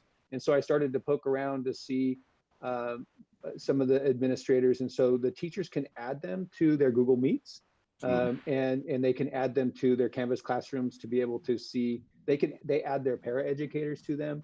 And so, yes, there's a drop in. So contractually. Yeah, so a little bit ago, the board approved the Memorandum of Understanding between the Perris Secondary Educators Association and the district. And in that Memorandum of Understanding, there were two specific things that specifically address your question, President Stafford. And one is that our teachers are going to be providing all of our administrators access to their LMS. So our administrators have that access. And also under the evaluation section, teachers provide them specific access to their lessons, their live lessons, so they can come in as part of their evaluation. So both of those things are included in there. Okay. Any questions from anyone? Questions? Okay, we'll move on. Thank you, gentlemen. Thank you. Other professional development. Hi, Tony. Yeah, this is Judy. I get the next slide. All right. So President Stafford, Cabinet, or the board and Cabinet, we just wanted to kind of wrap up the professional development with this last slide.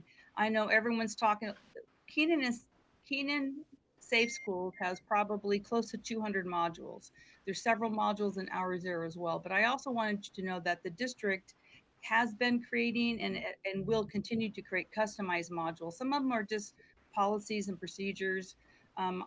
We also created a COVID awareness prevention. We bundled it with an awareness course through Keenan and Safe Schools. We've added some CDC videos that we were able to connect. We've added health and safety practices, help to spread help prevent spread the COVID-19 employee acknowledgement form. We've added some stress management. And then we're also adding this year, we're happy that we've got that 20-minute, I know that was a question in previous meetings, it's an integrated pest management for teachers and clerical staff. It's basically when you're going to apply what they call an antimicrobial pesticide, which is really a disinfectant. And so since we're providing a disinfectant for all staff to use on a voluntary basis, we just created a flyer today with links. And we want to make sure that staff are able to take that. It's a 20-minute course now that's been approved by the state. So no longer the 60-minute course. Of course, maintenance and custodians will still need to take the 60-minute course because of what they do, part of their job. But for teachers and clerical staff and administration, now it's a 20-minute course on for the integrated pest management. So we're adding that kind of in a COVID-19 bundle. And I also want to say, I know Joe talked about the Google Camp, but I was very appreciative that I was able to attend that. I was very impressed with our teachers. And I do want you to know that in risk management, we're starting to work on trying to create more interactive virtual modules with links and videos. We're also starting to offer, and we've been working with HR to have our new employee orientation also is virtual now. But with that virtual platform is also offering more links and videos and more interactive. So by attending that Google camp, it really opened my eyes to what the teachers are doing and all the resources. And so I'm certainly not on that level, but I was impressed and very proud of our teachers. Okay. Do we have any questions concerning? I just have one question.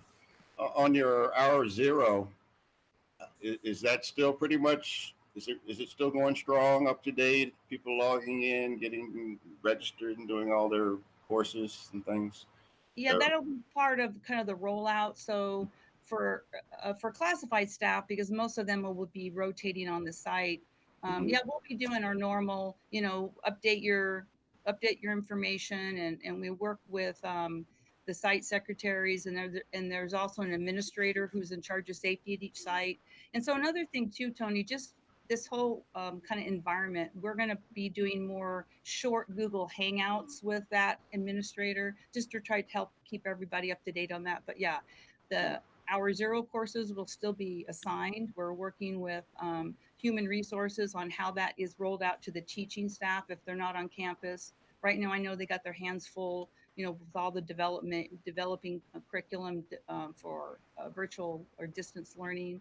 But all those assignments will still be expected. Staff will still be expected to take those protocols. We're still going to participate and modify our fire drills. All that, none of that has gone away. We're just going to have to modify it depending on who's on campus. Yes. Okay. That's all I have. If anybody else has a question. Do we have any other presentations? Yeah. We have two more that are coming up. Let's go. Thank you, Judy. So the next presentation, while Audrey and Rick are bringing that up, I just wanted to do a quick introduction and formally welcome Audrey Mitchell back from maternity leave. And perhaps even more important than that, I just wanted to publicly thank Rick Linsolato for filling in for her while she was gone. He took on a big role at a really crucial time, and you're going to hear their successes that they've had in nutrition services when they go through this presentation. I also very much appreciate Audrey still staying connected to us while she was on maternity leave. Many times that involved baby Kennedy being on some virtual meetings with us, which was always nice to see her and see her growing. So looks like good. Okay. Okay. Sorry, I had to unmute. I'll turn it over to you guys. Thank you. Okay, thank you, Candace. Yes, I definitely, I'm glad to be back. I was on maternity leave during this whole pandemic hit. So before we begin, good evening, Board President, members of Board, Cabinet. As you guys all know, we have been working extremely hard in nutrition services since the pandemic began. I want to say March 13th, which was my birthday, and then I went into labor 2 days later. So I blame the pandemic for going into labor early. But to talk about that, I cannot say enough words and say how proud I am of the nutrition services department, who went into full gear, worked their tails off from the very beginning of the pandemic. So starting on March 16th, we were out there rolling, serving to the community, serving to the students. They were out there in the sun and the rain. Just recently, it was 103 degrees out there. We were, sweating, putting out meals, and that was just 2 days ago. So I cannot thank my department enough. They are rock stars, superstars. Rick has been amazing. I'm so proud to call them our department, our team, Terabytes Cafe. I can't thank the campus supervisors and custodial and admin staff that also helped us out during that time. They were out there setting up cones, setting up easy ups, passing out meals. They saw firsthand the amount of families that we were able to serve during that time, during the pandemic. So, like I said, just from March until Tuesday of this past week, it has been nonstop in our department. The kitchens have been full. We've been serving thousands of meals out there. So, like I said, I can't tell you how proud I am. I almost get emotional talking about it because it is crazy the amount of work that they've put out there. And I know, Rick could say the same. Rick, I know you had some words that you wanted to express as well. Oh, definitely. And first of all, thank you, Candace, and thank you, Audrey. But definitely, just we received a huge amount of support from all departments, management. Our NSAs did a terrific job. They still are. And like Audrey mentioned, we were out there in the rain, the sun, the cold, the heat, you name it, they braved it. And during that whole time, zero complaints from our NSAs.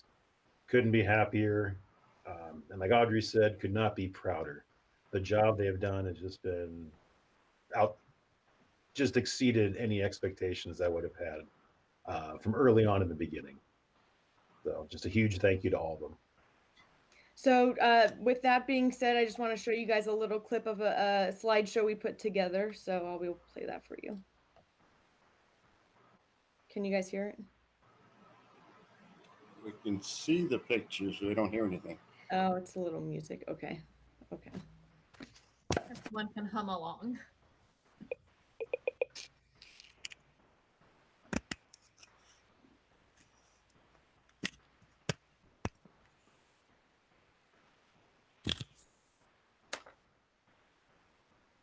Wow. Oh, that's probably why.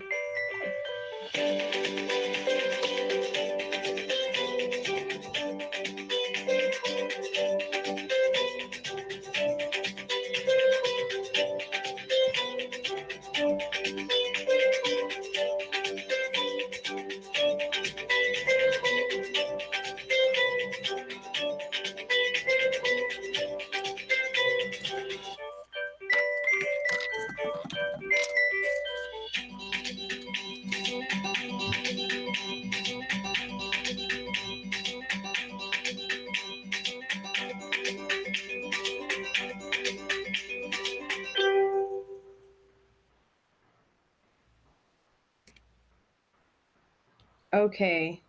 Can everybody hear me okay still? Yes. Okay, so like I just wanted to show you guys our little slideshow that we have. We could have taken thousands of pictures to show you the amount of work that they went through, but I think you guys get the picture. Our thank you cards, I just want to read them very quickly to you guys.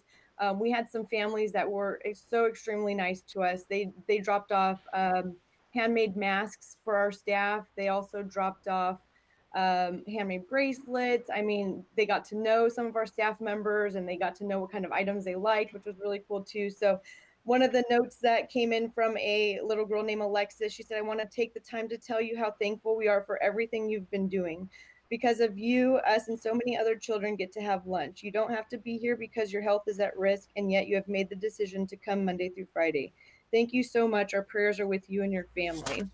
Another one says, "Thank you so much for feeding us in the middle of these very rough times. You're risking your lives to feed us, and it's only fair if you get a proper thank you. So please accept my card of food doodles as a thank you." And she drew a bunch of little food doodles on her card.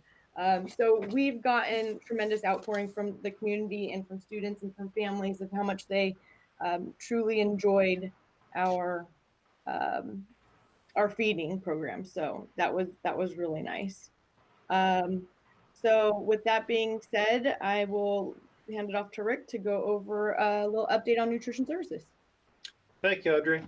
So on March 13th, as you know, the pandemic began and for the school closure, we were notified to begin feeding immediately. During the normal school year, we run under the National School Lunch Program. And Audrey will discuss that a little bit further in the future presentation in a few minutes. And USDA and CDE initiated waivers that put us under the seamless summer feeding option. And with the seamless summer feeding option, that allowed us to feed the community.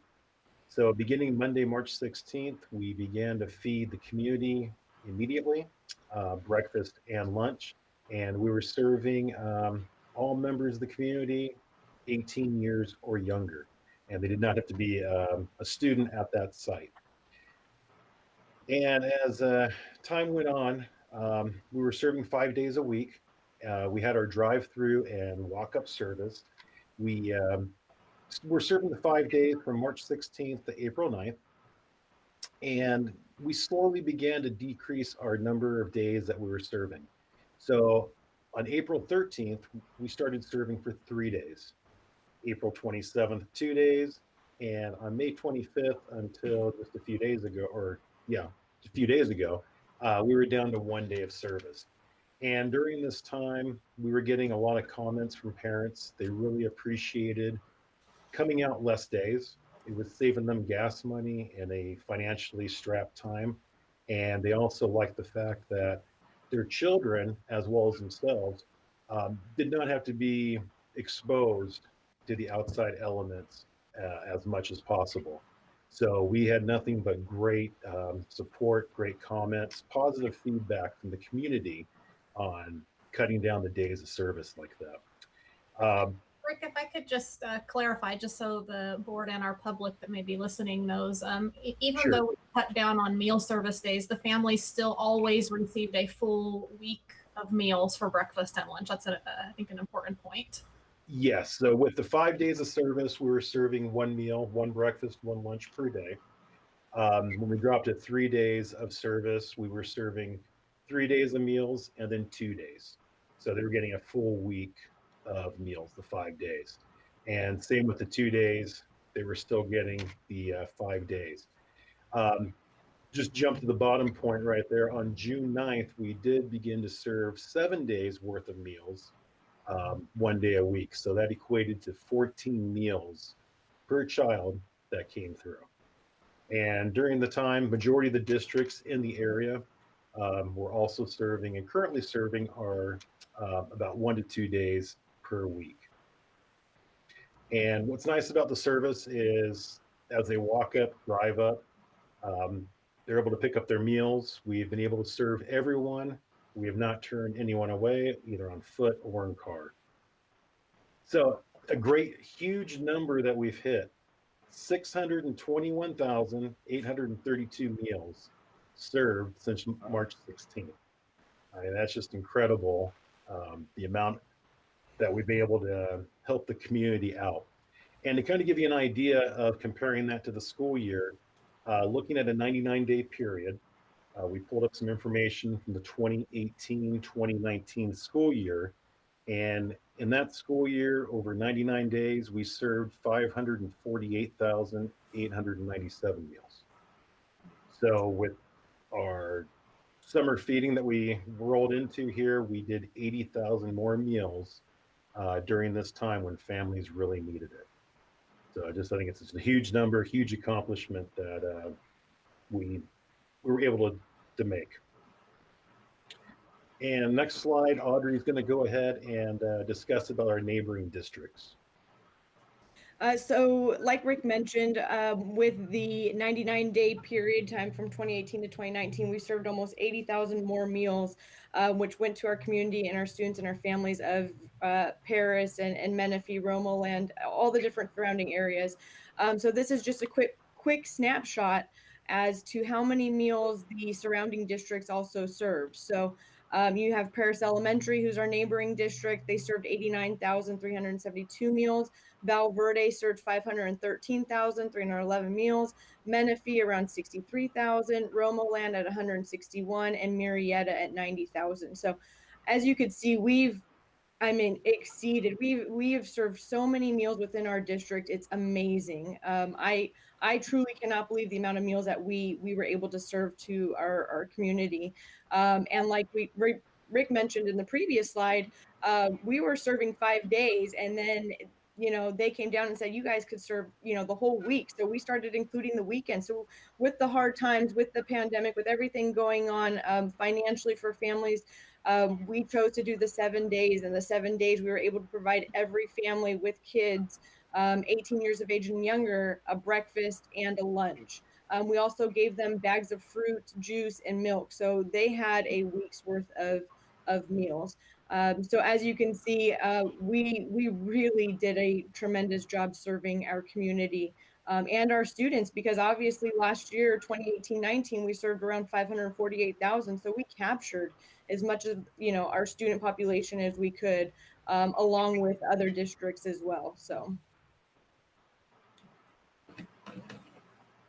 Can I jump in here for a second? Yes. I would like to have you note that Val Verde number is representing a student population that's double ours. There's 20,000 students in Val Verde, and there's 10,000 for Perris. So I think that when you take that into account as well, it shows what a fantastic job you folks have been doing. Thank you, Dr. Freeman. Yeah, they have, I think, 20 plus school sites, and I don't know how many they actually operated out of, but we only operated out of 4 sites, Rick? 4. Yes. Yeah, 4. so out of 4 sites, you can only imagine the amount of people that came through those lines that our staff were passing meals to. I mean, straight going back and forth. It was crazy. So thank you. Okay, Rick. Thank you, Audrey. I'd like to talk really quick about the No Kid Hungry grant. So back on March 26, the grant was made available. And what had happened, Mr. Bennett had actually forwarded me a link that he had received, and we applied for it. The No Kid Hungry is a national campaign which was launched in 2010 by Share Our Strength, which is a nonprofit organization trying to help out with hunger issues in the United States. So the grant became available March 26. We immediately applied for it, and it was specifically for during this COVID outbreak to help schools that were closed with their feeding. So that same day, I completed the application. We mailed it or submitted it. And on July 24th, I'm happy to announce that Terabytes, we were awarded $20,000 in funding from the No Kid Hungry grant. And this grant is funded by Amazon. And what's great about this grant is during this time, our menu definitely changed pretty much with the type of food that we were ordering. So instead of assembling items like that, we had to go more into individually wrapped items so that families could take them home, keep them in the freezer, and heat them up as needed. And with that additional packaging on the products, as well as us serving items in the bags, it did increase the cost to us. So it was nice to go ahead and receive this grant. And it will help offset some of our extra expenses that were due to the packaging and other factors like that. Okay, so moving into what our plan is going to be for the 2020-2021 school year, we're going to continue our meal distribution the way that we have been doing it since March, right? Which is the grab and go meal program, where they could drive through, they could walk up, however they may want to do it. We're going to be available on Fridays, and the reason we have chosen that day, my light just turned off. The reason we chose Friday is because it aligns with the bell schedule for the students that are going to be starting on August 7th. So Monday through Thursday, they're going to have their live instruction. Fridays is like a non-live instruction date, which would allow the students, if possible, to come to the school site, pick up the meals for the week, and they'll be provided 5 days worth of meals. It's 5 days worth of breakfast, 5 days worth of lunch.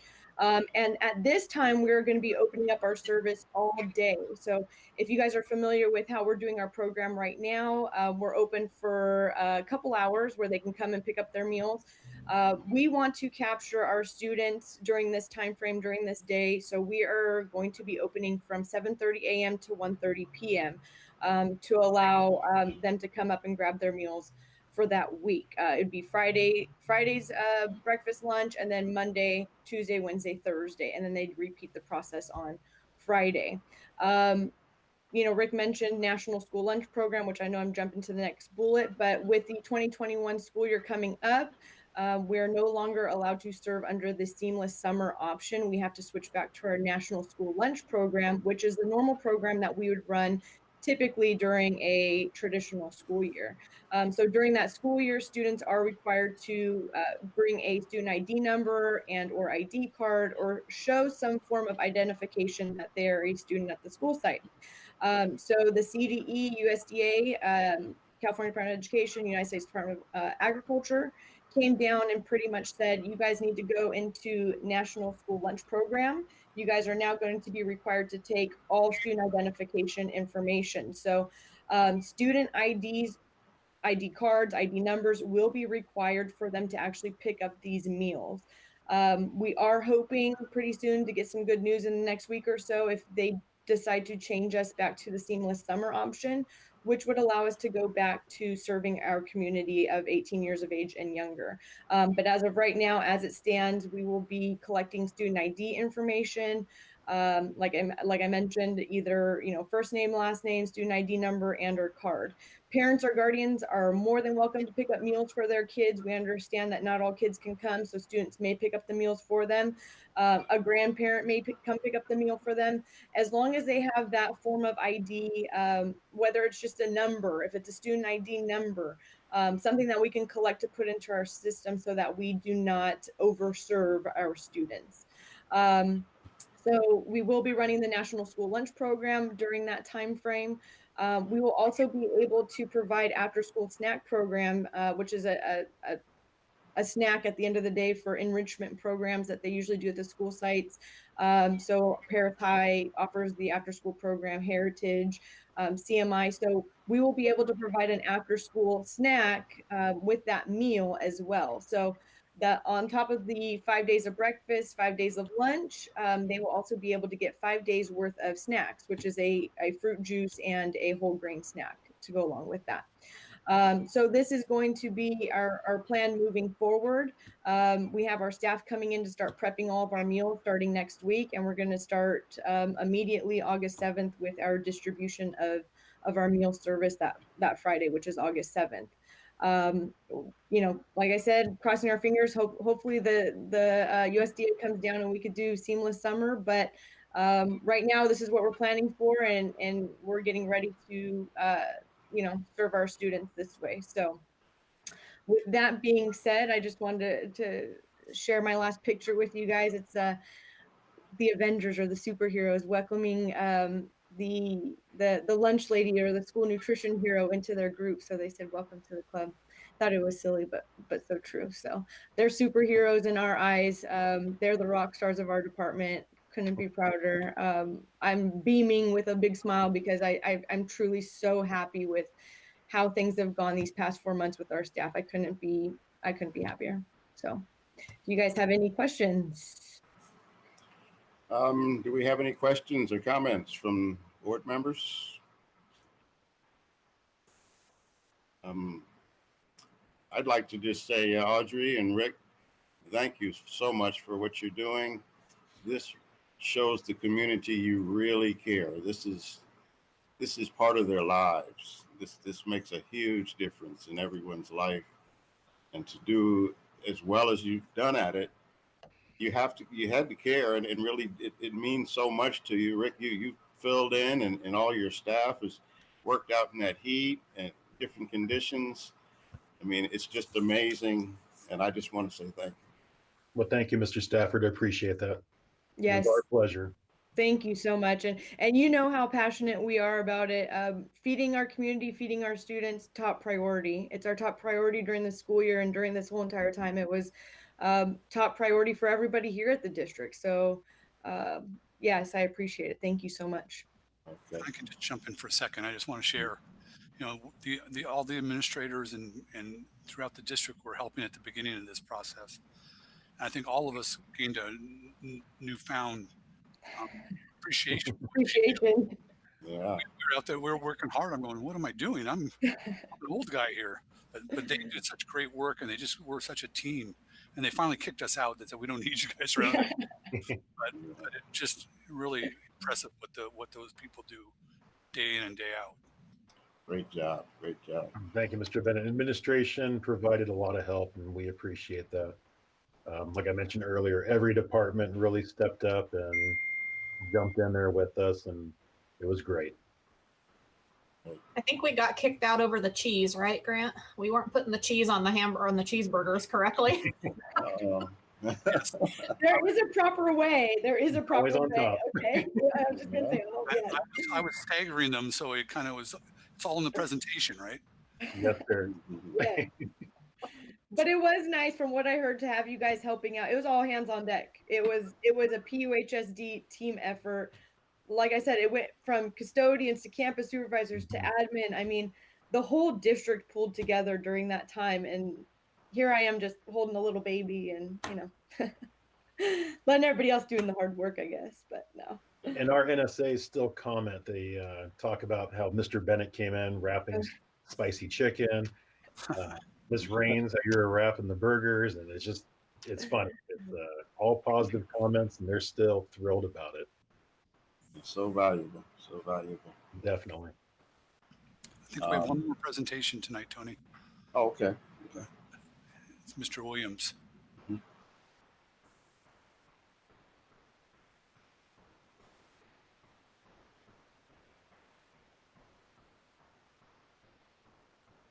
Wrong button. And get right back in here. Tech problems. Yeah, I hit the wrong button. Well, while I'm doing this up, I guess often in open session get to thank Audrey and Rick. They are absolutely fantastic, and to see that update, and to see what they did and what they accomplished, and for them to share with you what they had accomplished, it was fantastic.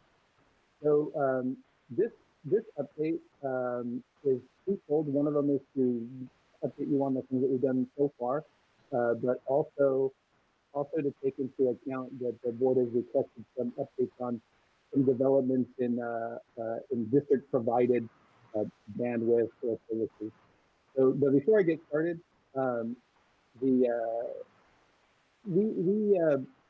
we created Scholar Plus, and we created desired outcomes, and you've seen this slide before. But everything we work off as those desired outcomes, and we talk about equity and access.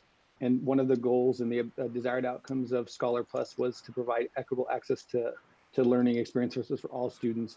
And so why this internet access is extremely important is that the internet access is a civil rights issue. And I guess it's really apropos that I'm able to say that today. As you know, John Lewis had died, and there was some great speeches at his funeral today. And one of the things that John Lewis said was, if we had the internet during the movement, we could have done more, much more, to bring the people together around the country, to organize and to work together to build the beloved community.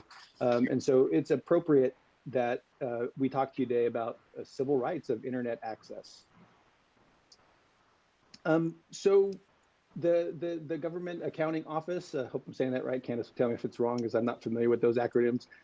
They did some population surveys, and the 2017 survey was sort of a pivotal one where they kind of came to a conclusion that was an obvious conclusion, that lower income households are most likely to lack high-speed internet. And then another organization that averaged that 14% of households with school-age children don't have internet access. And the caveat of that is appropriately, a lot of those reports are criticized because they rely on inaccurate mapping and data. And I can explain that more. Some more information on internet is that this is directly from the report that 88% of white and Asian American school children live in households with internet service. But on the other hand, 81% of African American families and 83% of Hispanic children have access to this vital resource. So there's obviously a gap here in this civil rights of internet, having internet. And again, most reports are appropriately criticized that they're relying on inaccurate mapping and data. And the government is really working on trying to get better data so that schools can make informed decisions.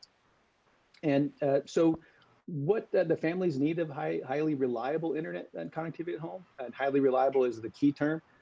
In response to COVID-19, the FCC worked on a pledge, and I've shared this with you before, that many providers would not terminate service due to the inability to pay bills. They would waive any late fees, and some providers, not all, actually few, provided free broadband for 60 days for homes to K-12 and college students. And those that did offer that extended it, from what I believe, extended it past the 60 days because nobody was quite aware on how long this was going to go. And in response to COVID-19, the FCC and E-Rate did some interesting things. They temporarily waived rules prohibiting gifts of service providers. In short, it would probably be quasi unethical for a service provider to give the district stuff because that could put them on an unfair advantage. But the service providers were allowed to give hotspots and other services to be used. And that created a lot of altruism that the government published on some of the things that they did, including cutting their prices was an extremely good thing. And the government also relaxed some of the rules relating to the Lifeline program. The Lifeline program, for those of you that are older like me, the Lifeline program when I was a kid was just telephone at the time. And I grew up poor, and we were able to have a phone line. Well, the modern one is the phone and the internet. And so the government relaxed some rules for these low-income families to remove some barriers. And so that was a great development. I quickly went to the Everyone On or the Lifeline. Actually, I went to Lifeline and I typed in 92570, which is this area. And it revealed that these are the service providers that would provide Lifeline service. And you see home phone and then mobile. This is what they would provide. What's interesting about that is that providing mobile is great, and they would provide also mobile hotspots, but mobile hotspots on your phone could be unreliable. And so that's not necessarily a reliable service, but not judging, not casting aspersions, but that's a great development for families. And what we did lots of things that I've shared with you, is that we reference families to our website, and on our website, I was a liaison with the providers and was able to get specific information on how they could get connected on their own, and we provided that on the website. And then we provided a regular list of providers in the area that do that. I didn't have a specific liaison with them, but we did know that they were doing those things. And we did ask parents to explore the Lifeline or the Everyone On program, which gave parents resources. However, there's still barriers. There were barriers because even though they had all those things, families could not meet the eligibility requirements, and there was a lot of things going on. And then still with the low cost Wi-Fi, families were still unable to pay the monthly charges. And so that was a barrier. And of course, internet is a civil right. So we want to remove those barriers. And so we partnered with Human IT. I mentioned that before, and Human IT acts as a liaison to help families get connected. You can call them and you can text them. They have Spanish and English, and they help to suit them to their needs. And so that was a great development that we did. And specifically this part, I wanted to kind of talk about what the board asked, and Jose specifically talked about a private network. Some of the districts are exploring and have been exploring building or using a community partnership for their own private network. And there's some use cases of that. And how they do that is there's the Educational Broadband Service Spectrum. And that was created for the public good a long time ago. It's sort of waning and moving around. But recently, so the FCC revised the rules to send the bandwidth licenses. They sold them like 30 or 40 years ago, and people have been camping on them. And it wasn't really meeting the needs of the public good because people were camping on those licenses on the spectrum. But there has been some promising use cases in the industry partners or self-build. Our friends in Desert Sands were able to build out a network because they had some advantages over there. And I think their initial build was $750,000 with an ongoing monthly cost of $1,500 or $2,000 a month. And I don't know if that includes data, but that was a relatively inexpensive build as builds go. For the education broadband spectrum, recent development that I'm extremely happy about, and I hope this passes with legislation, is a recent tribal priority window where tribal governments will be able to buy that 2.5 gigahertz spectrum and get broadband to their communities. And what that means on this slide specifically is that it's a little bit more difficult to use this educational band spectrum that was originally created 30 or 40 years ago. And then there's other options. So a district around us was exploring the CBRS. It's a 3.5 gigahertz, and they were exploring how they could leverage that to basically provide hotspots that would access that network, and they'd be able to build their own private network, or they'd be able to partner and have a partner private network. The interesting thing about that is the specifics on how that works was just barely finalized in February of 2020. So there's some newness to it, and the industry has not responded to those specs yet. And you really need the industry to respond to build the devices that would meet that spectrum. And so it's difficult to do that. So the way with the districts that have been trying it out, for their use case, it didn't fit. For their use case, it didn't work. Not saying it doesn't work, but for their use case, it didn't work, and it yielded uncertainty on results. Currently, the devices that we choose for this network, like our MacBooks would not be able to connect, and our Windows computers would not be able to connect because of the requirements. But that's not a throw the baby out with the bathwater. That's getting the industry to respond. And the use case for the district that was using that, it was really more of a small indoor operation with a shared license spectrum. So it was, not to get too technical, self-build would be costly. And that CBRS right now is sort of what they call the last fiber or the last mile, where they're bridging that connection in the most rural of services. So to sort of summarize something that could have been highly technical, but as a simple caveman, I tried to simplify it so that I myself could understand it. There's the education band spectrum, and there's other spectrums that the industry is trying to respond to build out networks to provide services. And we are, just rest assured, board and superintendent and cabinet, that we are keeping our eye on it to be future proof, and we're keeping our eye on those things to see if it's a possibility that we would have a use case to build that out. So what does that mean for us? Because we want families that are needing a highly reliable internet connection. And highly reliable is the key term. A lot of these things come up, and when they test it, it works, but is it highly reliable? And especially with modern distance learning, which requires a lot of simulations and interactions and video conferencing, if that network's not reliable, it's just going to drag. So our next steps for Scholar Plus is working. I was really appreciative of Student Services presentation on their parent outreach and the work that Mark Sinnott's done on the website. So really more parent outreach on the options of Lifeline, Everyone On, local providers, and human IT as resources, and continue the push to do that. As you know, the board voted for our hotspot program for families that are in need. That project is progressing. We're going to be able to get a small batch of those hotspots soon, because the provider, they've been shipped to the provider and they're preparing them. And we sent them asset tags, right? Because they have to be asset tagged. And they're doing what's called a white glove treatment.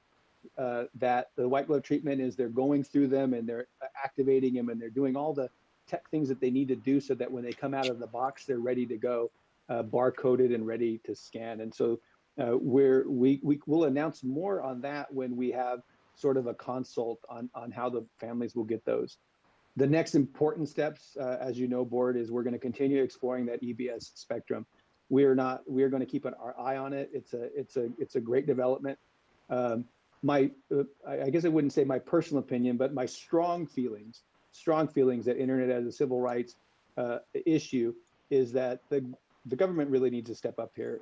We're providing Wi-Fi for schools, but our families need internet connections for a number of reasons, including telehealth, including commerce, including communication, voting rights, and census. So, this school district is stepping up and doing great work. However, it's not just our responsibility. The government really needs to set up. And part of that is we're going to keep advocating for changes in E-rate funding. I know that I've said this before, that I think that I should just be able to buy a device that's LTE connected and they can connect anywhere, and that we're able to use E-rate funding on a data plan. So we wouldn't have the need to build out a network. We wouldn't have the need to do that it would just be connected whenever and wherever they are. And so the specific impetus of the presentation today was specifically that the district was keeping their eye on the education band spectrum, and to rest assured that we are doing that. That was it for me. We always say connect, learn, grow at Perris Union High School District, and now we're connecting remotely with students at home. Okay, thank you, Joe. Any questions, comments? Okay.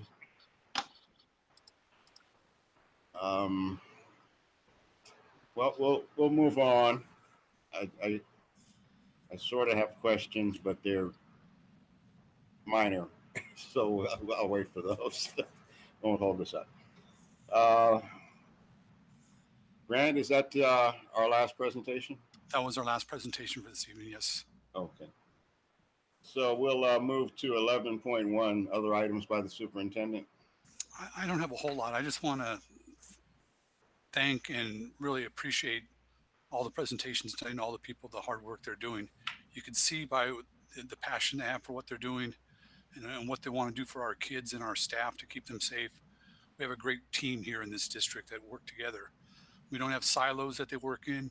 You have the tech guy working with ed service. You have HR working with business. It's a team effort across the board here.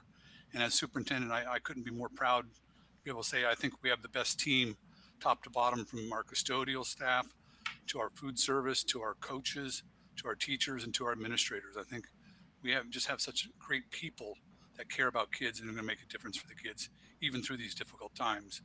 So that's all I would like to share for this evening. Okay, thank you. For the trustees, 12.1, other items by the Board of Trustees. We'll start with Trustee Arau. Thank you, Trustee Stafford. Well, first of all, I want to say thank you to Mr. Bennett for leading the great effort in the excellent things that are happening here at the Perris Union High School District. I'm really proud to be part of the Board of Education. And I want to say thank you also to all the assistant superintendents, Dr. Newman. It was an excellent presentation, very comprehensive. The office of Ms. Diane Martin addressed the presentation on related to providing information to our parents regarding the different resources that they can benefit from, and they are in English and Spanish. So thank you to all the staff members of the office of Ms. Martin. It was addressed the special education concerns that we recommended last board meeting to be included on the presentation.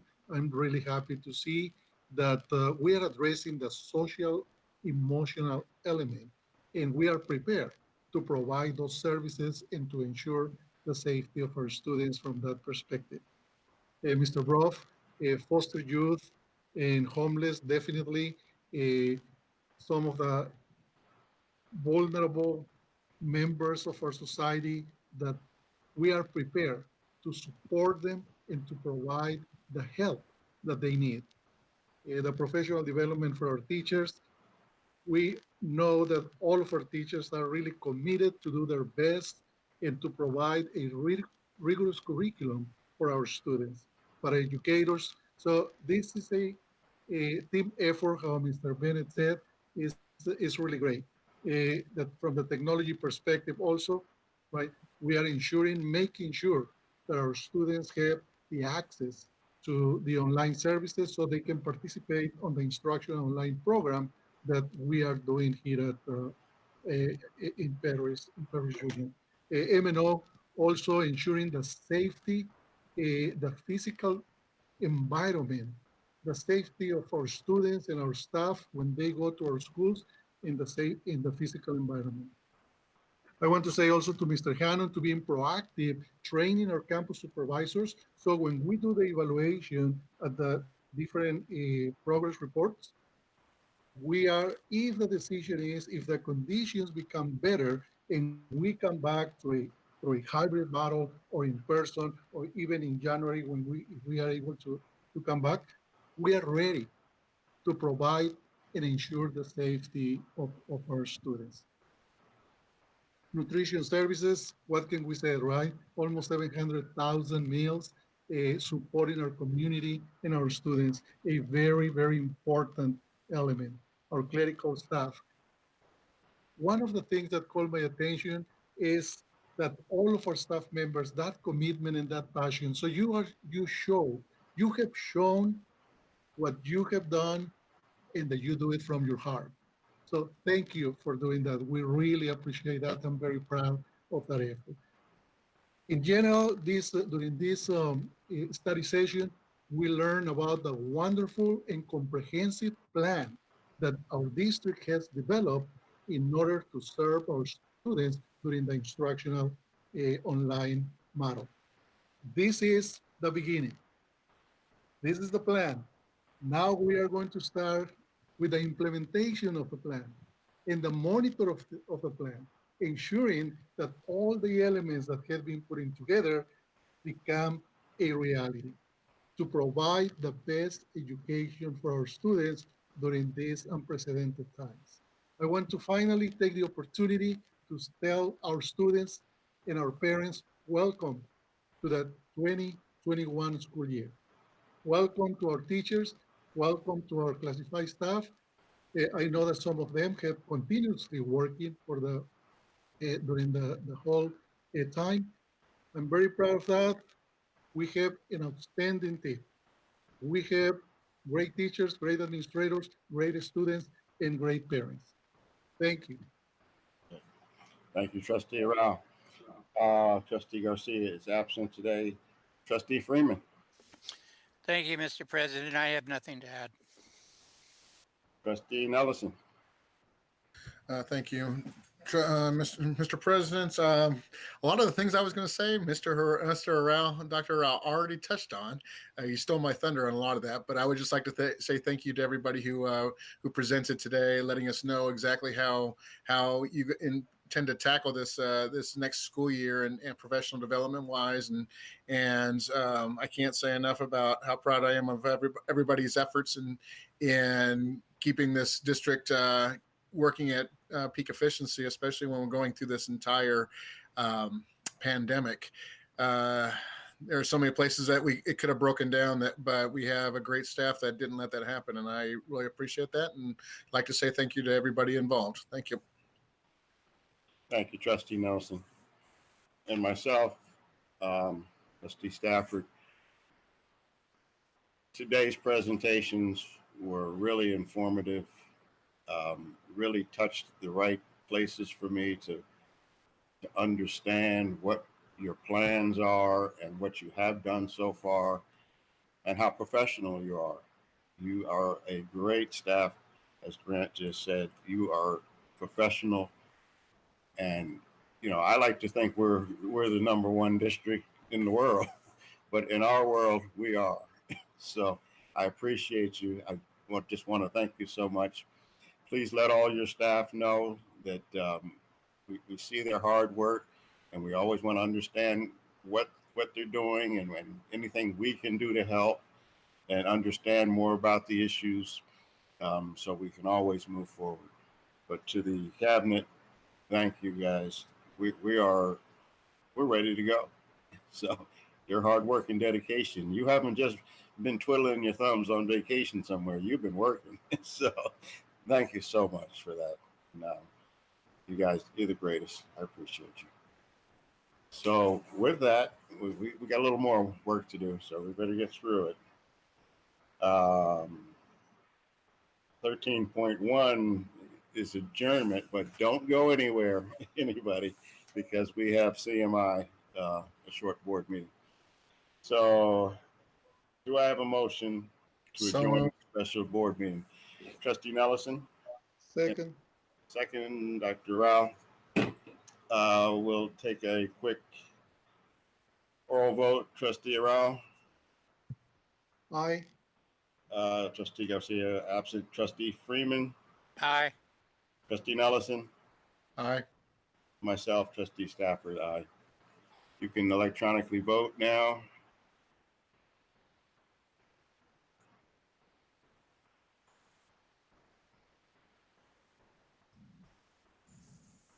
And the vote is 4-1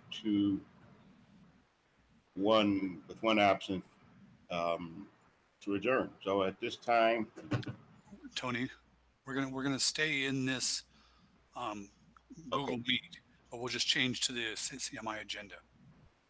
okay, but we're going to adjourn this one, right? Yes. Okay. So we're at 7:38 p.m. We now adjourn the special board meeting, and we'll go into the CMI meeting. Okay. So for the California Military Institute meeting, 2.1 is call to order. At this time, I'm going to call the California Military Institute special board meeting to order at 7:39 p.m. I'm going to ask for a roll call to determine a quorum. Trustee Arau? Here. Okay. Trustee Garcia is absent. Trustee Freeman? Here, sir. Trustee Nelson? Present. And myself, Trustee Stafford, aye. And we'll go for a vote. I think.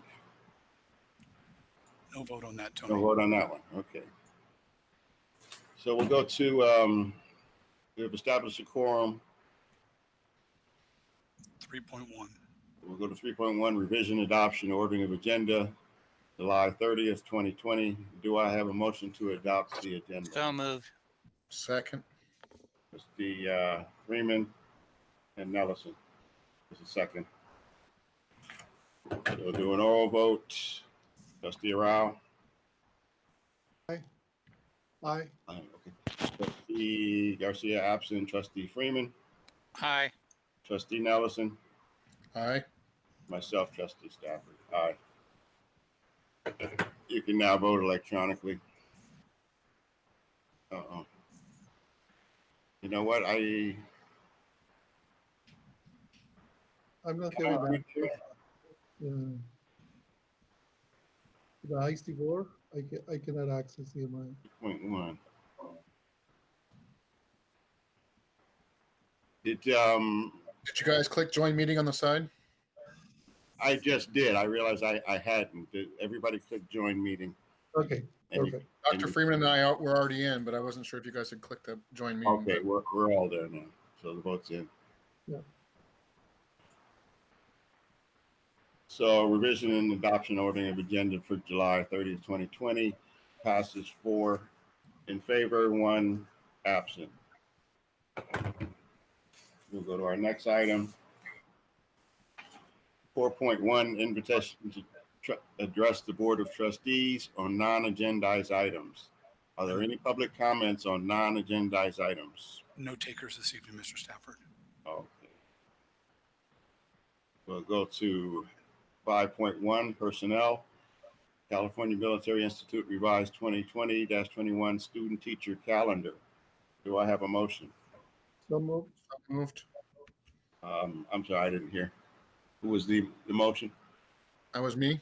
Okay, Trustee Nelson. Second. And Trustee Freeman. Okay. We'll do an oral vote. Trustee Rao. Quickly, Mr. Stafford, this is just changing the calendar from moving those 2 PDDs to the beginning of the year, just like the other district, correct? Exactly. I just want to make sure that was out there. Brent, do you want to say anything more on that? It's really what Mr. Nelson just said, taking the 2 PDDs from October, moving to the start of the school year so it would match what we're doing with all the other schools. Okay, very good. We'll go to vote. Trustee Rao, Aye. Trustee Garcia absent, Trustee Freeman, Aye. Trustee Nellison, Aye. Trustee Stafford, aye. You can vote electronically.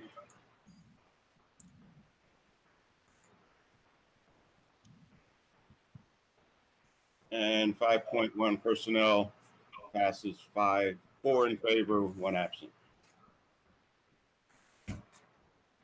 Next item is 5.2 curriculum, middle school science teacher, science textbook adoption funded through the Federal CARES Act, Learning Loss Mitigation Fund in the amount of $142,352, not the general fund.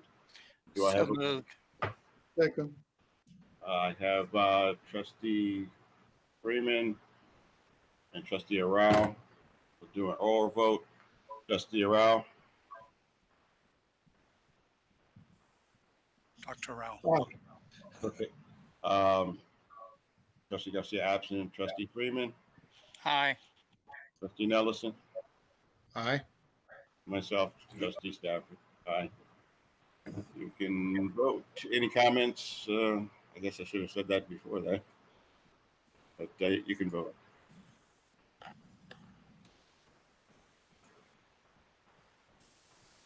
Okay. Item 5.2 passes 4 in favor with 1 absent. 6.1 is adjournment. Special board meeting of the Board of Trustees for July 30th, 2020. So moved. Second. Freeman, Rao. Any comments? No comments. Trustee Rao on the order. Aye. Trustee Garcia absent. Trustee Freeman, Aye. Trustee Nellison, Aye. myself, Trustee Stafford, aye. You can go to the vote.